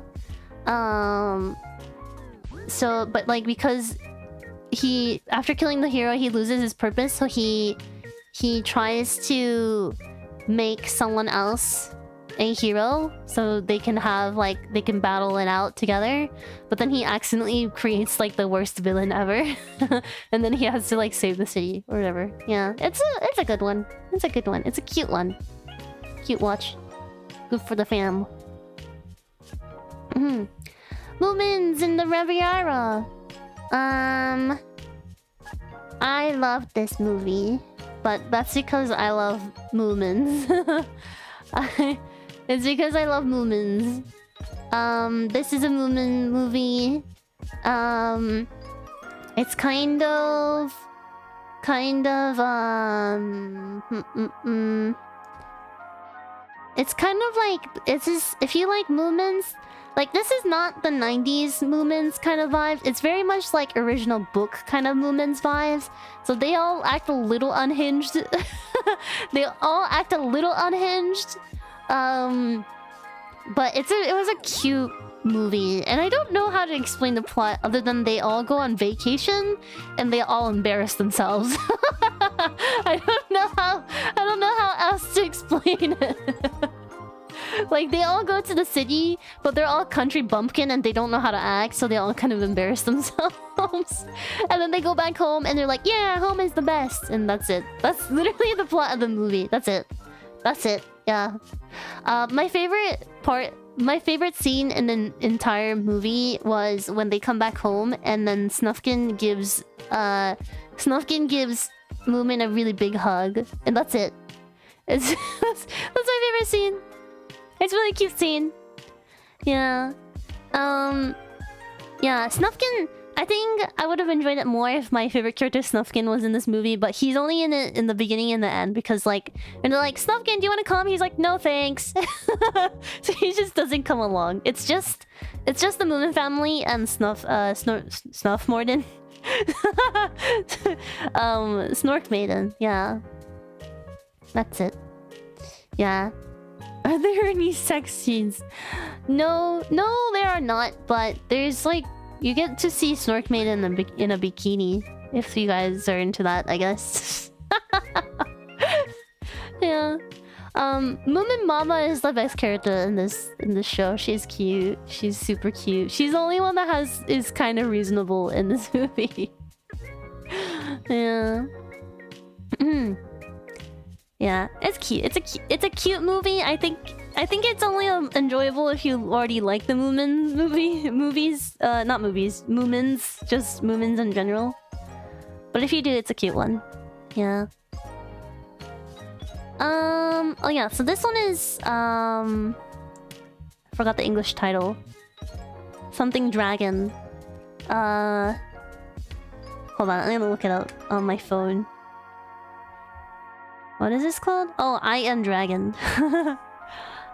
This is a Russian movie, I believe. I mentioned this earlier. I wanted to watch something other than Japanese and American movies, so I tried watching this one. It's called I Am Dragon. It's okay. I'm gonna say okay. I chose this one because it's super beautiful. It's shot beautifully. Like, it's kind of insane how pretty this movie is. But that's about it. That's about it. The movie is about this girl, like this village she lives in. There's like a tradition where like girls, they dress up as like brides and then they get rowed out.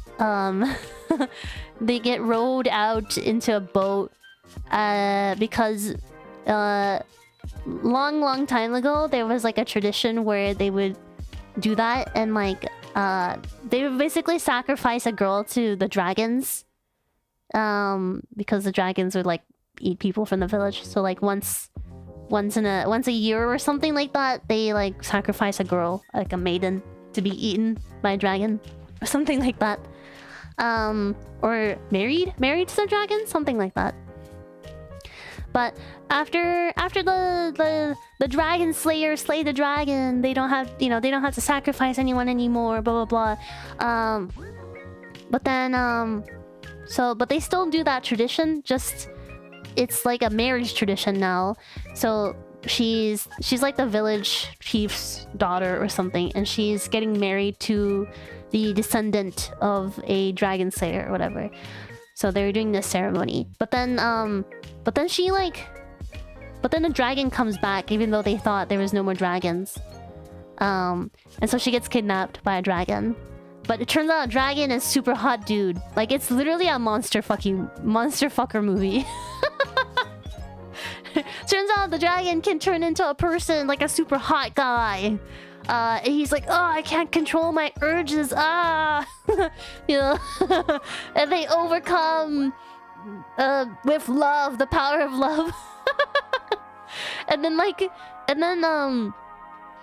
you know, she gets rescued and she goes back to the village, and like when they're partying, it's like the hot dragon guy is like, it should be this way, we're not meant to be together, blah blah blah. And then so she returns, and then so they're redoing the marriage ceremony or whatever. But then like she gets up in the middle of the marriage like ceremony. She's like in a boat, right? She gets up and then she calls for the dragon, and then he comes and takes her away, and everyone's like shocked because like she went willingly this time.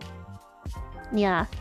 And then happily ever after, literally they just have the girl and the dragon, like they just become a happy family. They have like a child and everything, and they live on this like cute island or whatever. Yeah. Yeah, I don't know. It was okay. I would watch it if you guys are interested in like the visuals. It's really pretty. Really, really pretty. Yeah. Yeah, I don't know what else to say. It was okay. If my friend really wanted to watch this movie, I would not say no, I guess. Oh my god, okay. This one is so bad it's good. This Is Me Now is Jennifer Lopez. Jennifer Lopez, she released an album recently, and it's like a movie that like accompanies her. It's a movie that accompanies her album, but it's like this whole movie is just like an ego trip. Yeah, it's like an ego trip. Like, yeah, it's like talking about her life, but through this like really dramatic story. I don't know how to explain it. It's kind of cringy, not gonna lie. It's like oh, her heart is broken, and then like there's like Jennifer Lawrence, not Jennifer Lawrence, wrong Jennifer. Jennifer Lopez, like, you know, she's like dancing kind of badly, by the way. Dancing. She's like a factory. She's dressed like a factory worker, and she's dancing while her like mechanical heart is like falling apart, and like her mechanical heart is fueled by rose petals, and they're like, oh, we're out of rose petals. They're all dead. And it's like this really dramatic like dance sequence where all these like factory workers and Jennifer Lopez is like dancing, and they're trying to reignite the fire in the heart, the mechanical heart that's supposed to represent her like heart, actual heart, like as in like her heart is broken or whatever. Yeah, really dramatic. Yeah, and then there's so many like, it's a musical, by the way. There's so many like dramatic numbers. And then there's like another scene where this child walks up to Jennifer Lopez, and she's like really upset, and it's supposed to be like her younger self, and like her younger self is crying, and she's like, why don't you love me?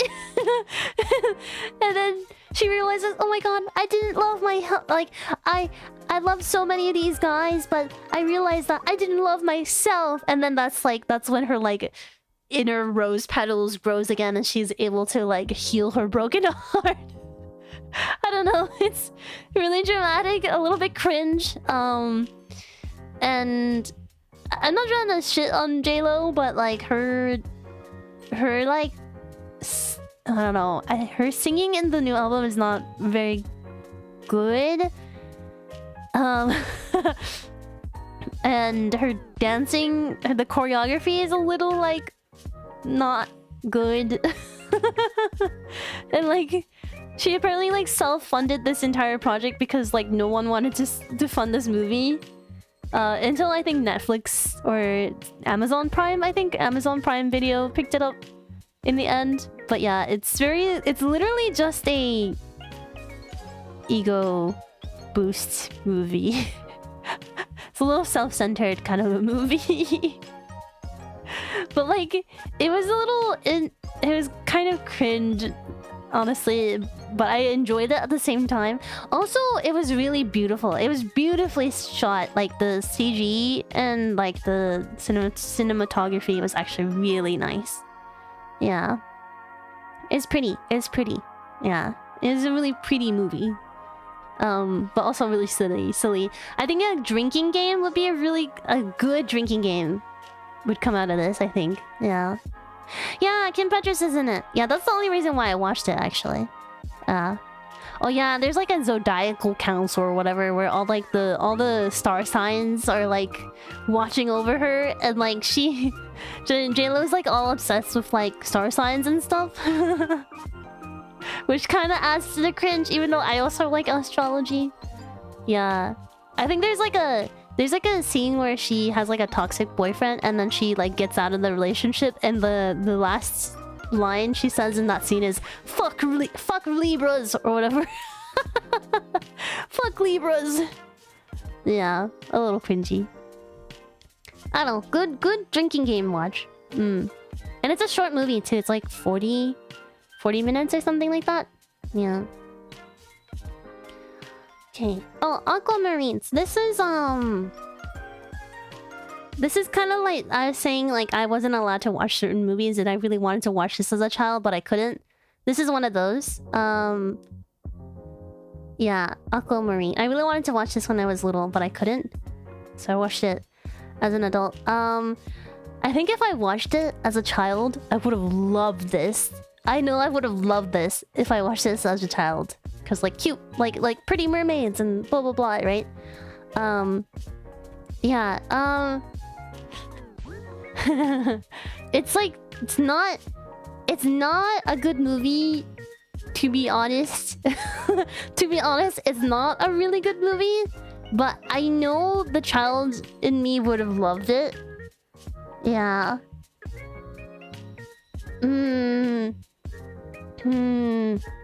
I'm gonna put it I liked it. It's not a good movie though, I have to say. It's like a very stereotypical like a tweens movie.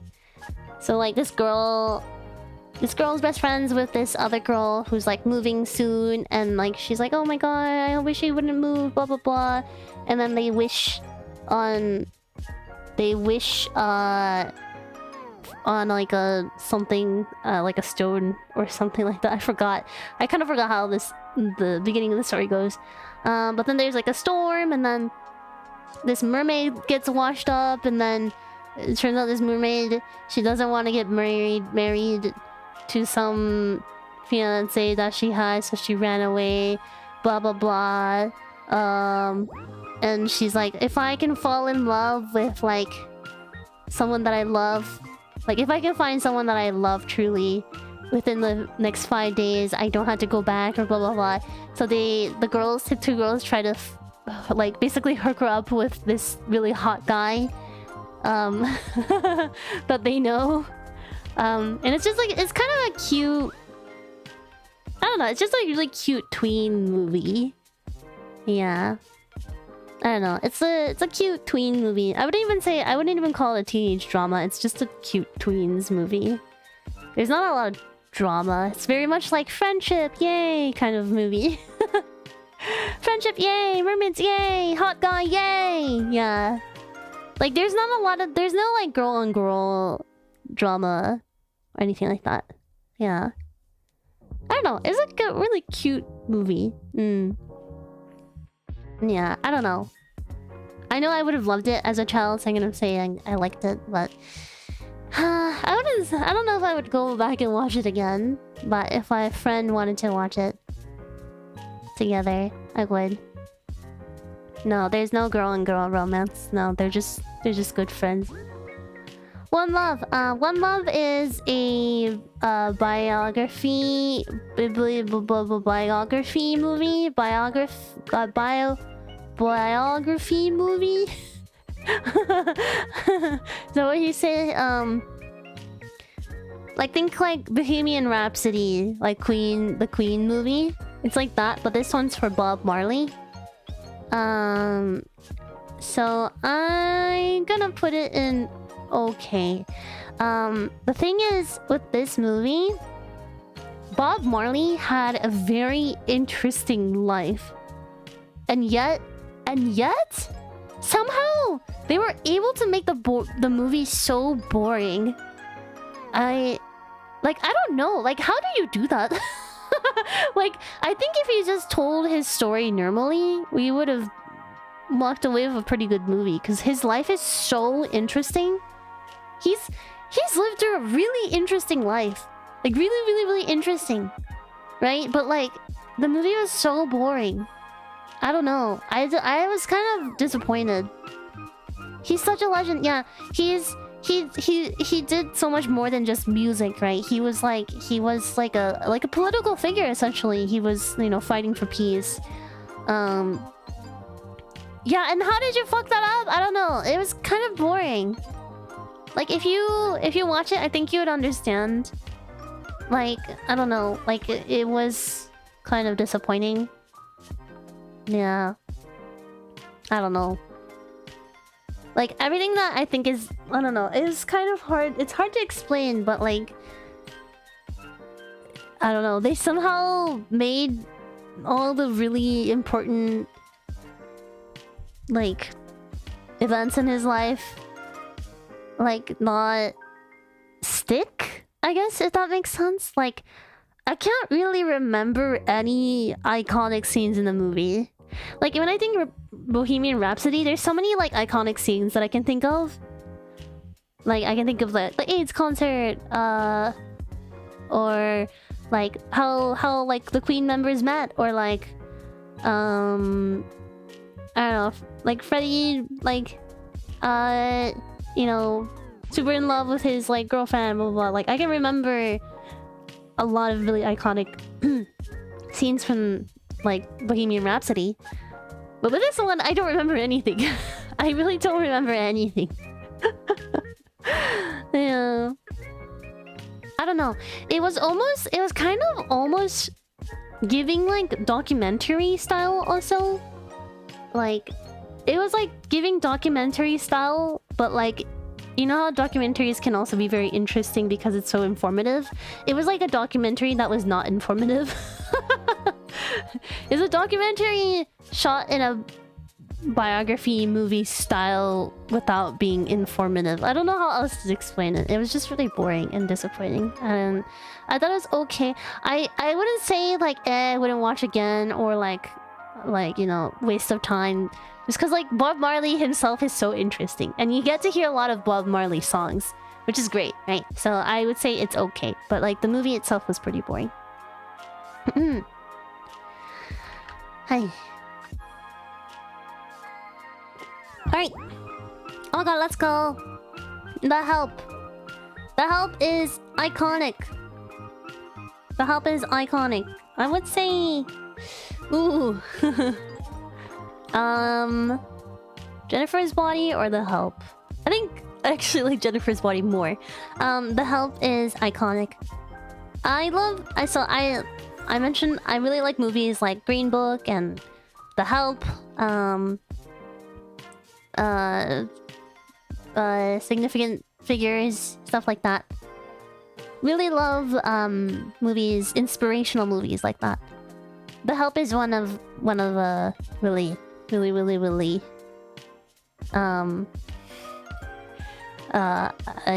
really good one. Yeah, okay. This... okay, I think it's kind of sad that most people, when they think of this movie, they just think about, like, the pie scene. But this movie is so much more than that, okay? This movie is so much more than that. Yeah, I think of, like, the scene that, like, I think of when I think of this movie is, like, the last scene... towards the end where the main character basically she kind of like for the first time kind of stands her ground and like fights for herself and really talks back to like the main bitchy girl in this movie. Yeah, I don't know, I really liked it. For anyone who doesn't know what this movie is about, it's basically, it takes place in a period of time in America when basically a lot of like slavery ended, but you know, there was still a lot of like segregation and stuff. And so there's a lot of black women who would work as maids, like maids in white people's houses. And of course, like they're often treated pretty badly because, you know, racism and just like, you know, that's how a lot of people acted during that time period. And it follows like the main character. There's this girl. She's one of the white girls in the movie. She wants to make it into this publishing firm, and like she's working on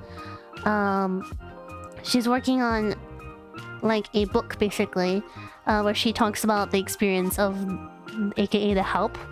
And so she basically interviews a lot of the maids and like talks about her experience and stuff. But yeah, it's really good.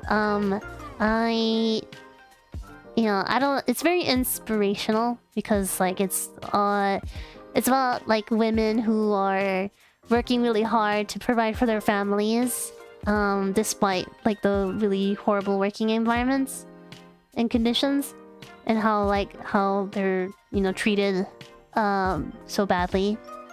And then there's like another girl who's like a social outcast that really gets along with one of the maids, and yeah, it's like a really cute / inspirational movie. Like it's like you kind of like hate humanity but also love humanity at the same time. Like you really see the worst and the best of humanity in this movie. Yeah, I really liked it.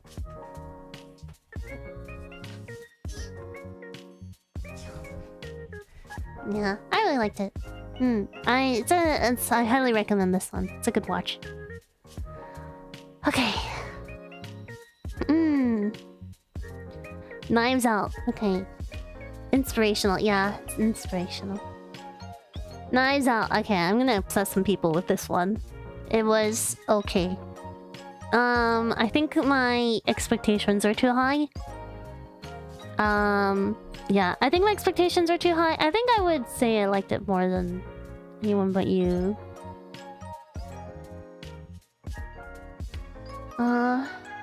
Yeah, that's a good order. I think my expectations are too high, and I think it's okay because I essentially felt like I was watching an episode of Detective Conan. Like, I don't know. A lot of... Personally, I grew up watching Detective Conan, so a lot of like... I'm not gonna lie, a lot of mystery movies always fall flat to me because it's always kind of like this just feels like a Detective Conan plot, right? Like I don't know, like there wasn't like a big like, oh my god, twists, like big plot twists. I mean, there's a little bit, but like, you know, it wasn't anything that I couldn't predict, I guess. And like even the parts where I couldn't predict, it was like, okay, yeah, whatever, makes sense, you know. Like I don't know. Yeah, I don't know how else to explain it. Wonder how I mean, oh well, because Aoi and I don't have the same brain, you know. She's allowed to have her own opinions. We have different tastes. We have similar tastes, but we have different tastes. So like, obviously, Aoi might have loved it. I thought it was okay, you know. Yeah. But yeah, it's I don't know. It was okay. I think my expectations are too high. Yeah. Like I think I liked it in theory. Yeah, but it wasn't as good as I thought it was gonna be. Yeah. To explain the plot, I guess there's like a family, and then the the main grandpa like dies, and then so the mystery is like, oh, who killed him, blah blah blah, and yeah, that's really it. The gist of it is that's it. Yeah, Conan did it better. Yeah, I don't know. There are some Conan movies that are, I would argue, is better than Knives Out. Like, seriously though, Knives Out was like one episode of Conan. I'm not even joking. Or like maybe 2 episodes of Conan. Like, the kind of like mystery and plot that like occurs in Knives Out is like something that I would expect to see in Detective Conan. So, I don't know. It was okay. It was okay. I did like the cinematography though. The cinematography was very good. I love the wardrobe in this one. Everyone's outfits were very like fashionable. Is it for the insurance money? every Conan murderer. I just wanted money. I thought I could get away with killing her because I wanted the money, the insurance money. Yeah. Yeah. It's okay. Yeah. A Man Called Otto. This is another Tom Hanks. Tom Hanks. I really love this movie. It made me cry. This movie is about he's like a really old grandpa type of dude. He lives in this neighborhood, and like his neighbors keep like bothering him because he like they want their help. Like, oh, Otto, can you help me with this? Oh, Otto, can you help me with that? And he's like super grumpy, and he's like, leave me alone, I want to be alone, you know? He's like a really grumpy old man. But it turns out he's like really heartbroken because his wife passed away, and he multiple times in the movie he actually tries to unalive himself. But just in the nick of time, his neighbors, who like don't know anything about this, they don't know that he's trying to like unalive himself, right? But like just like always in the right timing, the neighbors always knock on his door or like, you know, ask him for help, and he's like, oh, can you help me with this? And because he's really grumpy, but like he's actually really kind, right? So he's like, oh, okay, fine. Like, you know, he ends up helping them. And it's just like overall, like over time he grows to like kind of enjoy life again, and like he actually grows close with one of the neighbors in particular, and it's just like really cute. And oh my god, the ending made me cry so hard. Oh yeah, this is a really cute scene where like this cat keeps coming to his house and he keeps trying to shoo him away. But he ends up like, even though he's like, oh, I hate this cat, blah blah blah, he ends up taking really good care of it. Yeah, Grumpy with a Heart of Gold. It's just a really cute, really bittersweet movie, and I cried so hard towards the end. Yeah. So you're gonna be so I can watch this one day. Yeah. I don't think I will spoil the ending for this one. Because I don't know. I think you should watch it. I think this one is it's worth watching. This one. No, the cat doesn't die. The cat doesn't die. I can say that much. Yeah. Is that the ranking? Yeah, I think I still like Terminal better. Because Terminal felt more grand, I guess. Like, the plot felt more grand. Versus, like, Auto is a little bit more small scale, but it's still very, like, emotional. Yeah. But I think I liked it more than Catch Me If You Can. Have you seen Big? No, but that's very high up on my list because that has been recommended to me a lot because I like Tom Hanks. Yeah. I'm planning to watch that soon. I heard it's a really cute movie. Okay, next. Yeah, I've watched Toy Story. Yeah, I know he's Woody.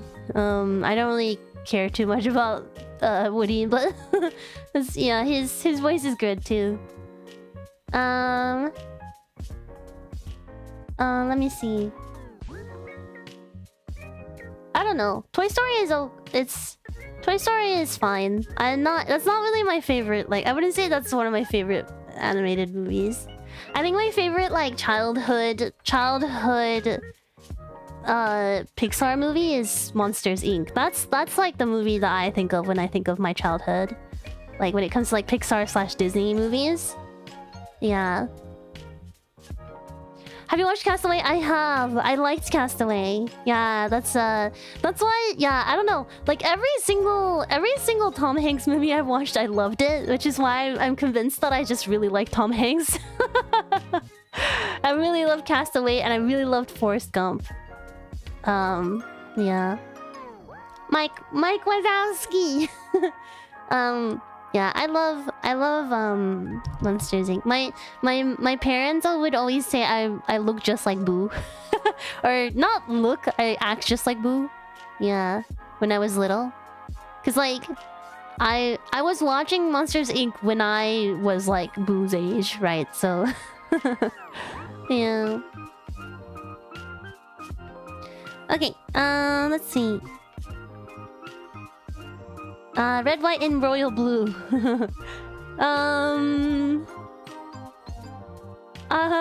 It's kind of... I don't know where to put this. I don't know where to put this.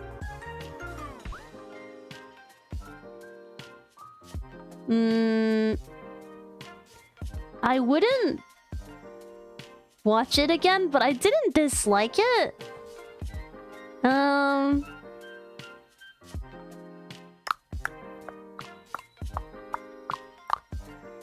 I don't know. It's okay, I guess.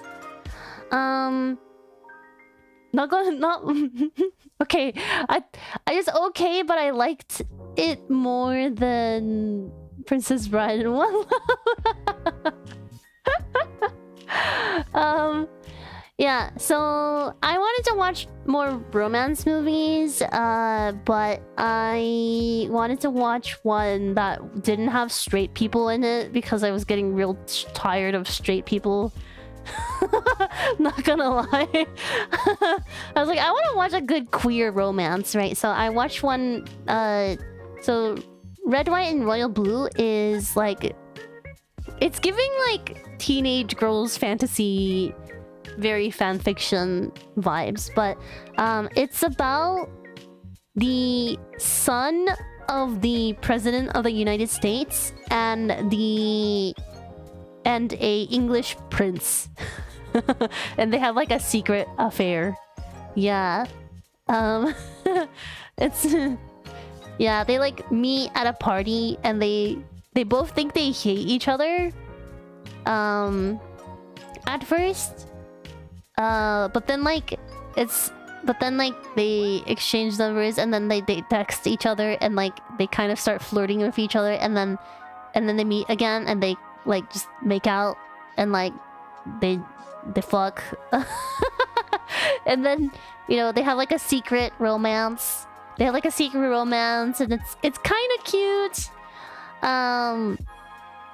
But you know, but they're like, and then the American president's son, he's like, oh, let's like make this public, blah blah blah. And then the prince is like, no, you don't understand. I come from a family of traditions. Like they would never accept this, blah blah blah. And then, you know, the American one is like, oh, like the world should be more progressive. Like it's fine, like we'll get through this together. And the English one's like, no, like traditions, you know. So yeah, it's kind of silly. But then eventually, like, they get found out, like their spicy emails get leaked to the world. Oh my god, not the emails. Their spicy emails get leaked into the world, and so they have to, like, you know, face the public or whatever.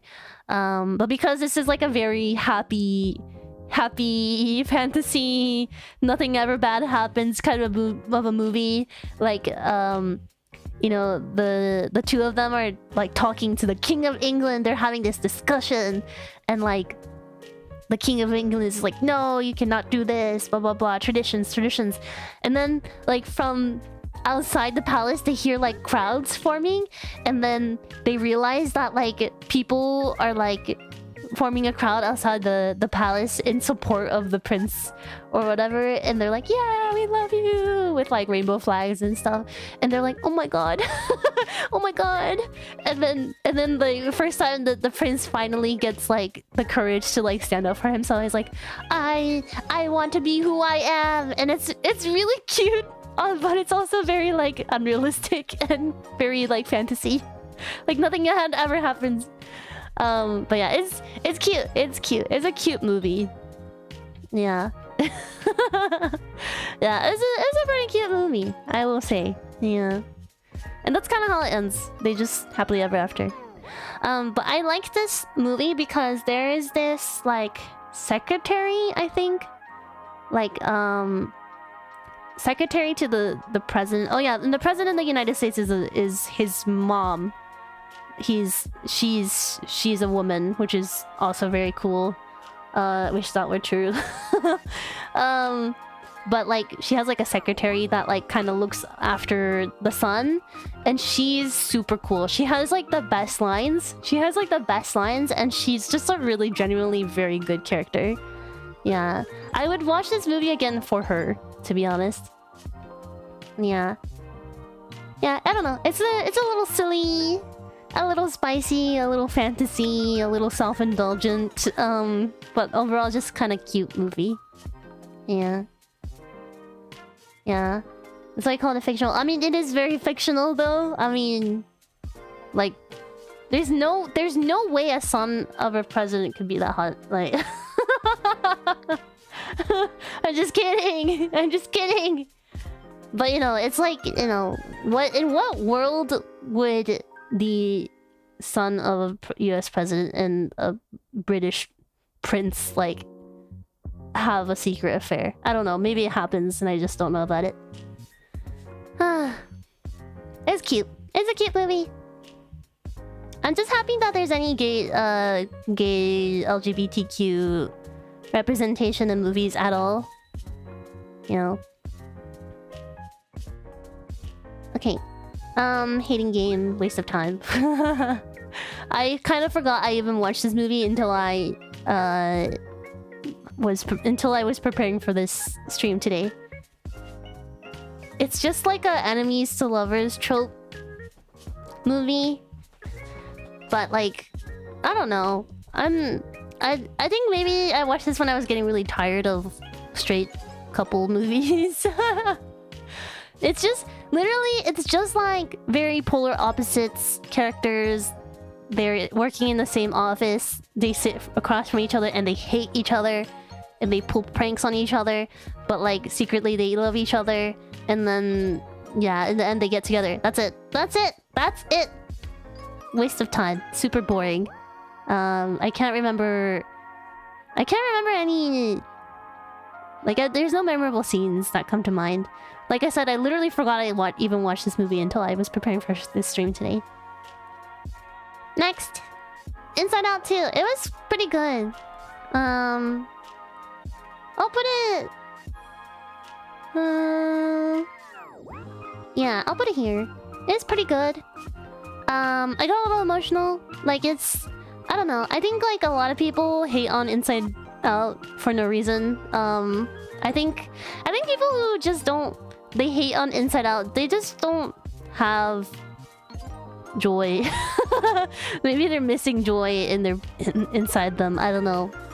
Like, it's for children, right? So it's like, I don't know. If it's not your cup of tea, it's not your cup of tea. Like, I think it's okay to not like it, but like if you go out of your way to hate on it, then then that's kind of an issue, because it's like, why can't you just like ignore it, you know? I don't know. Anyways, I think it was better than the first movie, in my opinion. Yeah, like the whole anxiety thing. I mean, I will say there are parts of it that would feel cringe, but again, it's like a children's movie, so whatever. There were some lines there were some lines in the movie that was kind of silly and funny, actually, and it was definitely targeted for adults. She's a teen. Yeah, Riley's a teen now. Yeah, but the whole like what happens to Riley, so Riley goes to like a hockey camp and she kind of like she's desperate to like fit in. So like she kind of like abandons her best friends and tries to like fit in with the cool crowd, cool girls or whatever. And that's kind of the general gist of the movie. And like it's about her building her like sense of self, and like yeah, and like basically anxiety kind of takes over and kicks out all the other like emotions. And it's about like joy and the emotions trying to take control back or whatever. But it's like it's a pretty like it's a good like coming of age story. Yeah, it's a good coming of age story. And I thought it was kind of cute. Yeah. What's your favorite? I think fear is my favorite emotion, I guess. Fear, yeah. Fear is giving like Luigi, you know. Yeah. Is depression an emotion? I guess that's sadness. Yeah. Sadness. Nostalgia is a strong emotion, like I said. Nostalgia actually makes a cameo in this movie. She's like a little cute grandma. She only appears a little bit. Yeah. Every emotion are in this movie, right? Like every emotion? No. I'm sure there are like, I bet if there's like an Inside Out 3, there'd be more. Yeah. The basic ones though. The basic ones are there. Yeah. Oh yeah, Embarrassment was a cute character. He's a pretty cute character. Yeah. Yeah, that's all I can say. It's a cute movie. I wouldn't say it's like iconic, but it's cute. I have to watch it again. Oh my god, okay. Eternal Sunshine. I know this is like a classic. How about horny? It's not there yet. It's not there yet. This is like a classic. I think Eternal Sunshine of the Spotless Mind. I'm gonna say I thought it was okay. I think I liked it. Yeah, I think this would go up on top of okay. I almost liked it. I almost liked it. Isn't this the Ariana Grande song? Yes, she based her album on this movie. Jim Carrey, is it? Right? Jim Carrey is a really good actor. I liked him in this movie, but that's about it. I'm gonna say it is... like... I think it's a...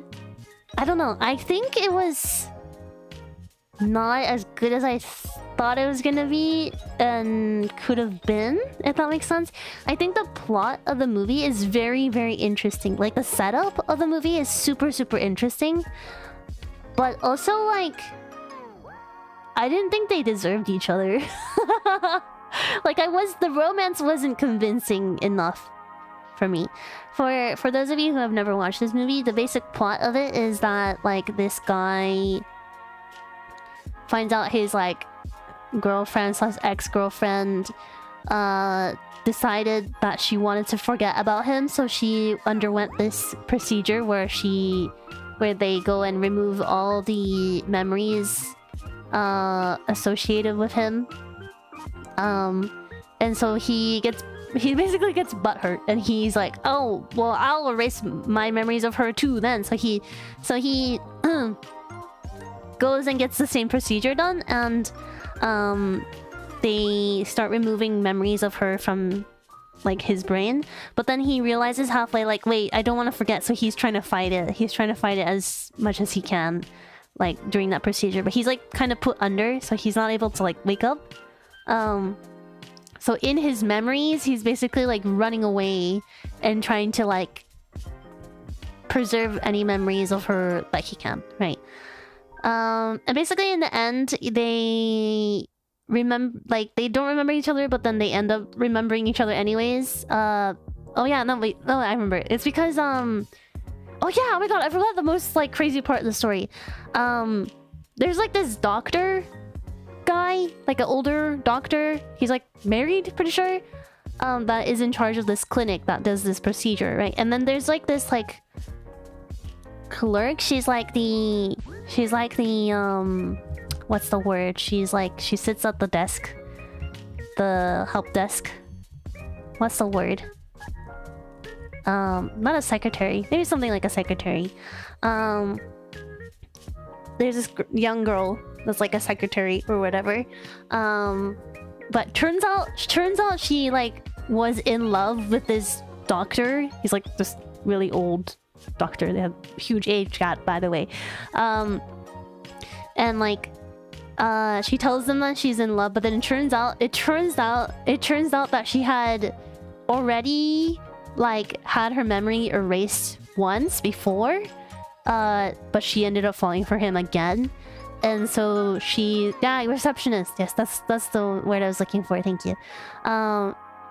And so she feels kind of like betrayed, and like she's like, I don't think this is right. So like, even though she worked at this clinic, she decided to release all of the like tapes of people like talking about their memories that they want to erase. And so she sends it all back to the people that had their memories erased. So basically they all remember again the memories that they had removed. So the main two characters, the couple that like broke up, they kind of like what should we do? Like, should we do this again? Like, you know, we broke up once and it was bad. Like, it was so bad that we wanted to erase each other's memories. But I somehow like think we can make it work. Like, I want to do this. I want to try again or whatever. And that's kind of where the movie ends. It's very artistic, very cool plot.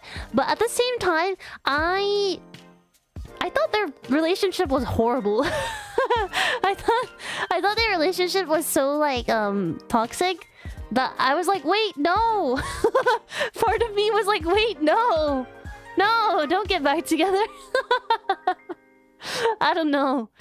Like, I didn't think that they were very compatible. Like, their chemistry wasn't very convincing to me. Yeah. So I was like, wait, no. Yeah. So I like the concept of the movie, but like, did I actually like it? Not really. Also, this is like the best way I can put this movie is that it's like a white person movie. I don't know how else to say it. It's like a white person movie. I don't know. It's like a tragic romance kind of artistic movie. I don't know how else to describe it. Yeah. Yeah. Why are you so right with that statement? But really though, I don't know. If you watch this, let me know if you agree with me. It's like a very white person movie. I don't know. I feel like someone's grandma or like someone's mom in like their 50s would be like, oh my god, my favorite movie is Eternal Sunshine of the Spotless Mind, you know? I don't know. What's an Asian movie then? I don't know. Not gonna lie, Knives Out is giving Asian movie. I don't know. Greatest Showman is also very like white person movie. Yeah. Yeah, it's okay. It's okay. Like I didn't hate it. But I don't know. I think I also got hyped up because everyone was like, oh, it's such a classic. Boomer Bro was like also like, I really like this movie. Yeah, so I don't know. I liked it in theory. I liked the concept, and that there's some scenes that were really cool. Like how they shot it. It was really cool. Asian prison movies, Jackie Chan. Oh my god, that reminds me, Rush Hour. I really want to watch Rush Hour. That's one of my movies on my list. Jackie Chan's pretty cool. Okay. What movies does Hoshifuri Bro like? Oh, Broshifuri? That's a good question. I can ask him. Let's see. It's so good. Okay. I'll have to watch it. Easy A. I love how there's like a lot of Emma Stone movies in this list. Easy A is another like... Okay, Easy A is a movie that I wanted to watch when I was like in junior high or high school. I think, and then I never was allowed to because my parents thought it was inappropriate or whatever, or they weren't sure what kind of movie it was. Like my parents, they weren't like overprotective, like, oh, you can't watch movies that are inappropriate, nothing like that. But they never wanted me to watch anything that they didn't know. And I think it's less like, oh, I don't want my child to be exposed to like weird things. It was kind of like, my child wants to watch this, but I don't know what it's about, and I'm too lazy to look it up, so I'm just gonna say no. Like, I think that's where my parents' mindset was at, to be honest. Yeah. So yeah, this is something I wanted to watch when I was younger, but I wasn't allowed to because my parents didn't know what it was. It was okay.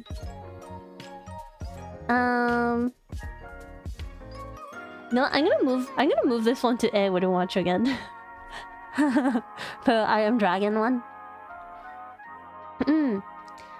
Easy A is about this girl. She's in high school. Yeah, Easy is not a kid's movie, but I think it's rated 13 or something like that. It wasn't an R18 movie though, so that's why I wanted to watch it when I was like in junior high or high school.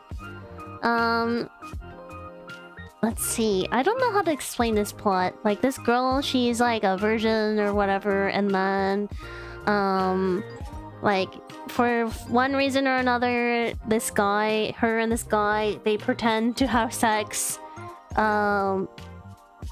like, because it's just beneficial for them or something like that. And then a whole bunch of guys who are virgins, because they want to fit in and look cool or whatever, they pay her to pretend to have sex. Just like, they pay her just to say that they did it, even though they didn't. Yeah, something like that. I don't know. And like the Easy A thing is because like they were studying like the Scarlet Letter in their English class, and then she like, I don't know, she takes it literally and like wears an A on her outfits. She starts dressing really like sexy, whatever. I don't know. She's like this kind of quirky character where she, you know, wants to present herself and like she wants to prove a point so bad that she's willing to like stoop pretty low. Like if that makes sense. She's like a really quirky character that she wants to like get a point across and is willing to stoop really low to do so. Yeah, I don't know how else to describe it. And then there's like drama with like the health teacher and then like the English teacher and then oh yeah, and then the best part, I think the best part of this movie is there's this like Christian girl. And you think like this Christian girl is like, oh, she's so like sweet or whatever, but no, she's like a bitch. She's a bitch. She's like the best part of the movie because it's so funny. It's so funny because she's like, oh, I'm Christian, I have such great morals, but then she takes her morals to such an extreme that like she's like a bitch. And she's like the biggest foil or whatever. Yeah, but she's the best character, not gonna lie, because she's the most interesting character. Yeah. There's like a scene where she cries because she's like, I'm just having such a hard time because I'm just having such a hard time, like a horrible day because there's just so many whores in the world, like, you know, stuff like that.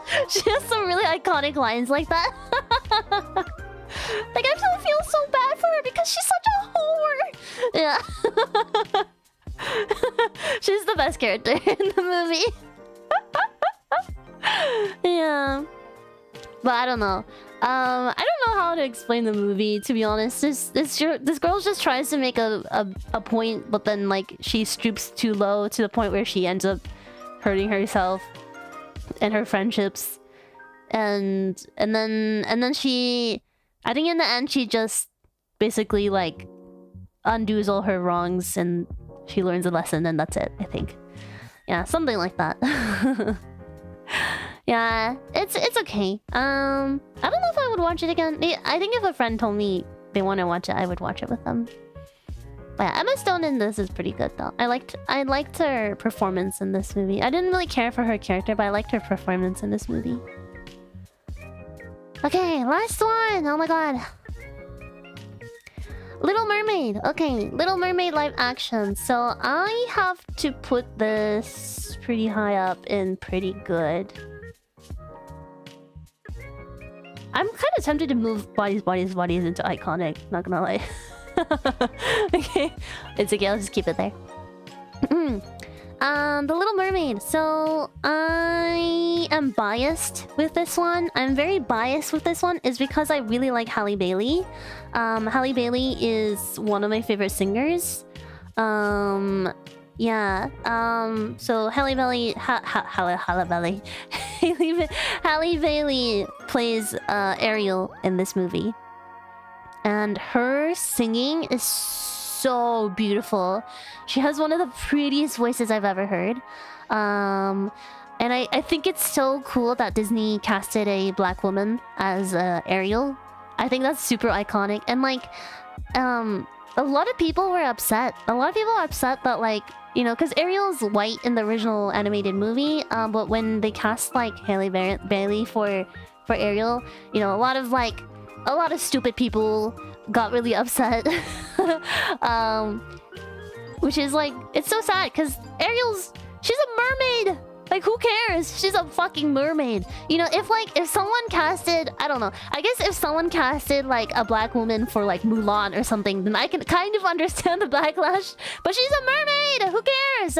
She's a fucking mermaid. Who the fuck cares, you know? But because of the backlash, like, you know, Halle Bailey came out with this song that was kind of like really uplifting for like black girls who, you know, don't have a lot of representation. It's a really beautiful song. I can pull it up for you guys actually. Let me pull it up. But yeah, it was like in response to all the backlash that she got for being casted as Ariel. Halle Bailey.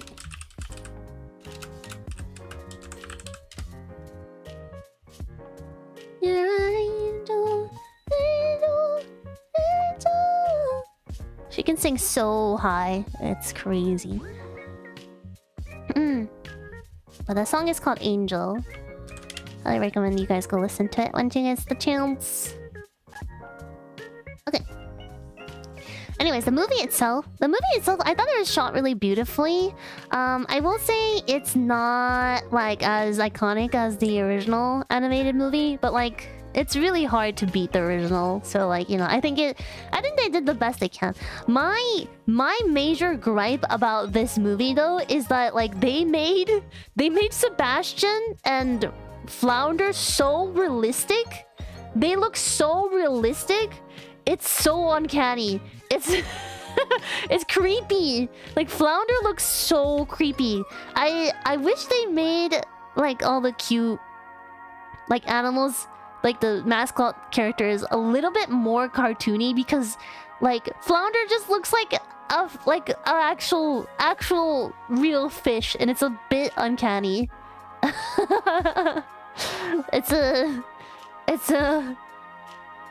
a bit weird. Also, yeah, Sebastian was okay. Sebastian was still a little bit cute, but like Flounder, oh my god, he looked kind of creepy, not gonna lie. Yeah. Oh yeah, I watched this with my brother actually. When I switched internet services, we got Disney Plus for free, so we were watching The Little Mermaid together over dinner. And my brother and I were so upset about the electric eel. Like Ursula had these cute like electric eel pets, right? And then they get like killed towards the end of the movie, like, and they're supposed to like be villains or whatever, but like we were so upset. We were so upset because they were so cute. My brother and like Ursula was like, "My babies!" And my brother and I were like, "The babies!" We were so upset. We were legitimately so upset. That was the most upsetting part of the entire movie. Yeah. Also, I think the ending scene was the climax was kind of anticlimactic. It was like, wait, is that it? Like, huh? Is that it? And then another scene that I was kind of disappointed was in the original, like after the big fight with Ursula or whatever, and like Prince Eric is like on the shore and he's like sad because like he thinks like Ariel died or whatever, and then Ariel walks up, she walks out of the water with this sparkly dress and it's beautiful. Like, oh no, it's because the King Triton or whatever like brings her home back, but like she's really sad or whatever, and he decides like, okay, let's, you know, like give her what she wants because she earned it or whatever. So she walks out of the water with this sparkly dress, and it's like this beautiful scene where they reunite and it's really romantic or whatever. They didn't have that. They didn't have the sparkly dress scene. That was like such an iconic part of the original movie. I was really upset they didn't have that. Yeah. But yeah, it's disappointing. But that being said, like, I think everything else was pretty good. The Under the Sea sequence was really good. I like that Ariel got a singing part in that because originally it was only Sebastian. Yeah. Can't remember that scene. Look up like Little Mermaid ending and that you'll find it. Yeah. That's my favorite scene in the entire movie, not gonna lie. Yeah. Yeah, the movie, the original soundtrack, minus that one cursed song, the Scuttlebutt song or whatever. I don't think Scuttlebutt is a bad song, but it was like a very strange addition, I think. I don't think it's a bad song, but it's just a really strange addition. Yeah, the bird, I forgot his name. The bird gets a song. The bird and Sebastian have like a song, and like original song, a song that wasn't in the original movie. It's like a live action movie original song. It's like a weird, a little strange song, and I don't think it's a bad song, but it's a strange addition in my opinion.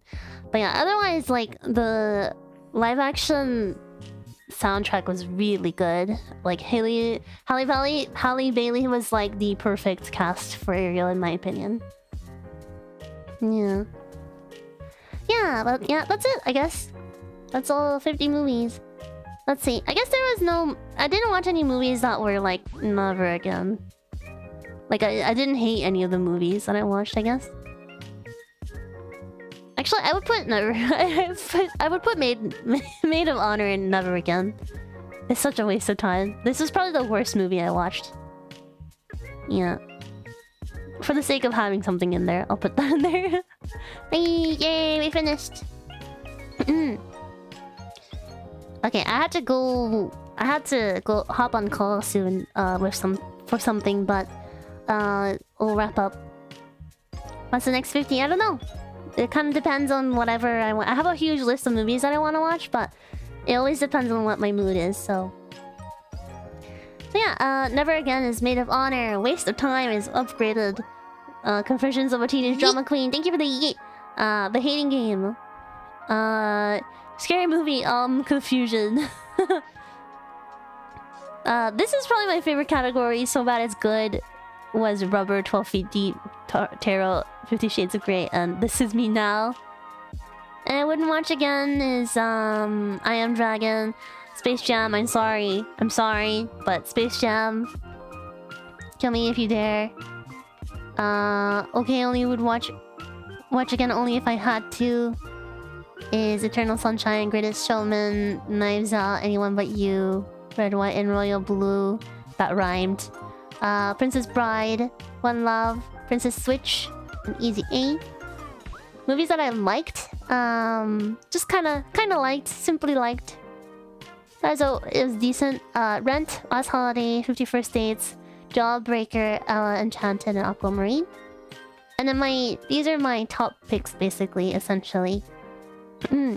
Pretty good movies: Bodies, Little Mermaid live action, Poor Things, Puss in Boots, Last Wish, Inside Out 2, Movements on the Riviera, Green Book, Megamind, Legally Blind, Legally Blonde, and Challengers.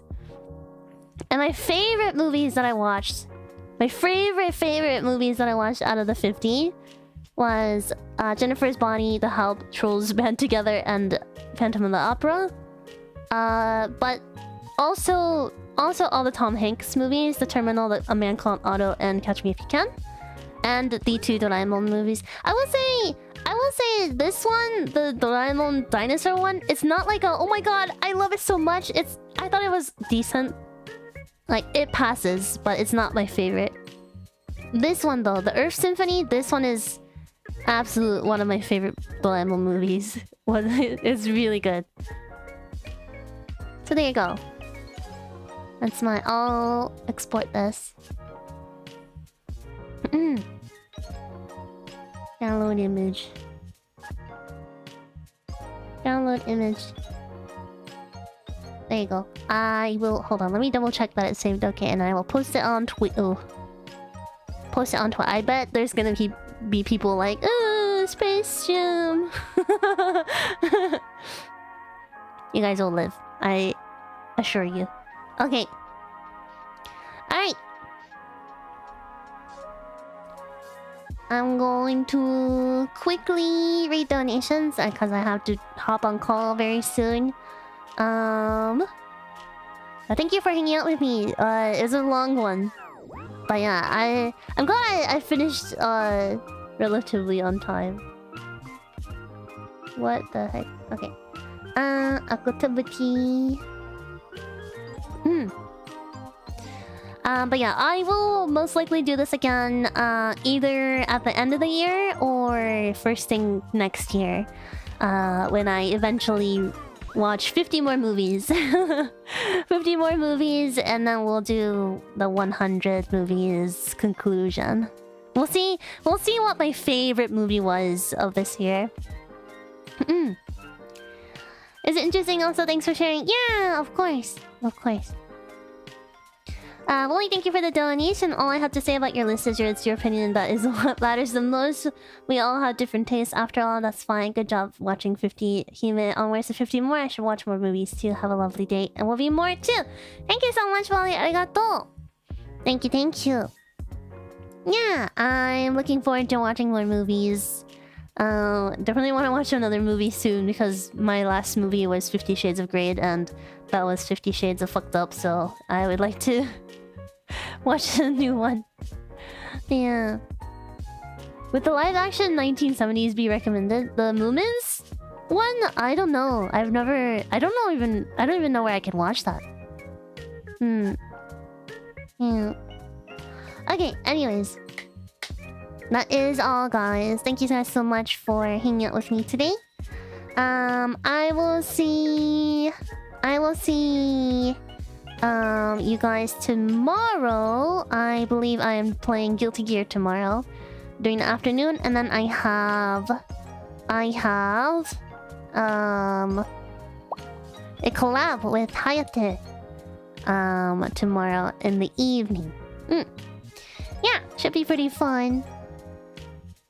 We can submit movies for you. Oh, I'm not looking for any movie recommendations right now. I have a really long list already. Yeah. So I'm good on recommendations for now. Trust me, if I want movie recommendations, I will ask. Yeah, I have a lot right now though. I have more than 50. I think I have like 100 something movies on my list right now. Yeah. So we're good for a while. Yeah, there's so many. There's like, I'm trying to get through all the Doraemon movies that I've never watched, and I'm trying to get through more Tom Hanks movies. And then there's like a bunch of other movies on top of that, so... Yeah. Okay. Alright, I'm gonna go now. Thank you guys again so much for hanging out with me today. Thank you so much for all the comments, all the donations, all of the love and support. Please have a great rest of your day, and if you're going to sleep, have a good rest. I will see you guys tomorrow for 2 streams. Yeah, 2 streams. Okay, I'll find someone to raid into. But yes, bye guys. Otsaheri. Gotta hop on call now. Bye bye. Johnny. I love you guys more. Mwah. Johnny.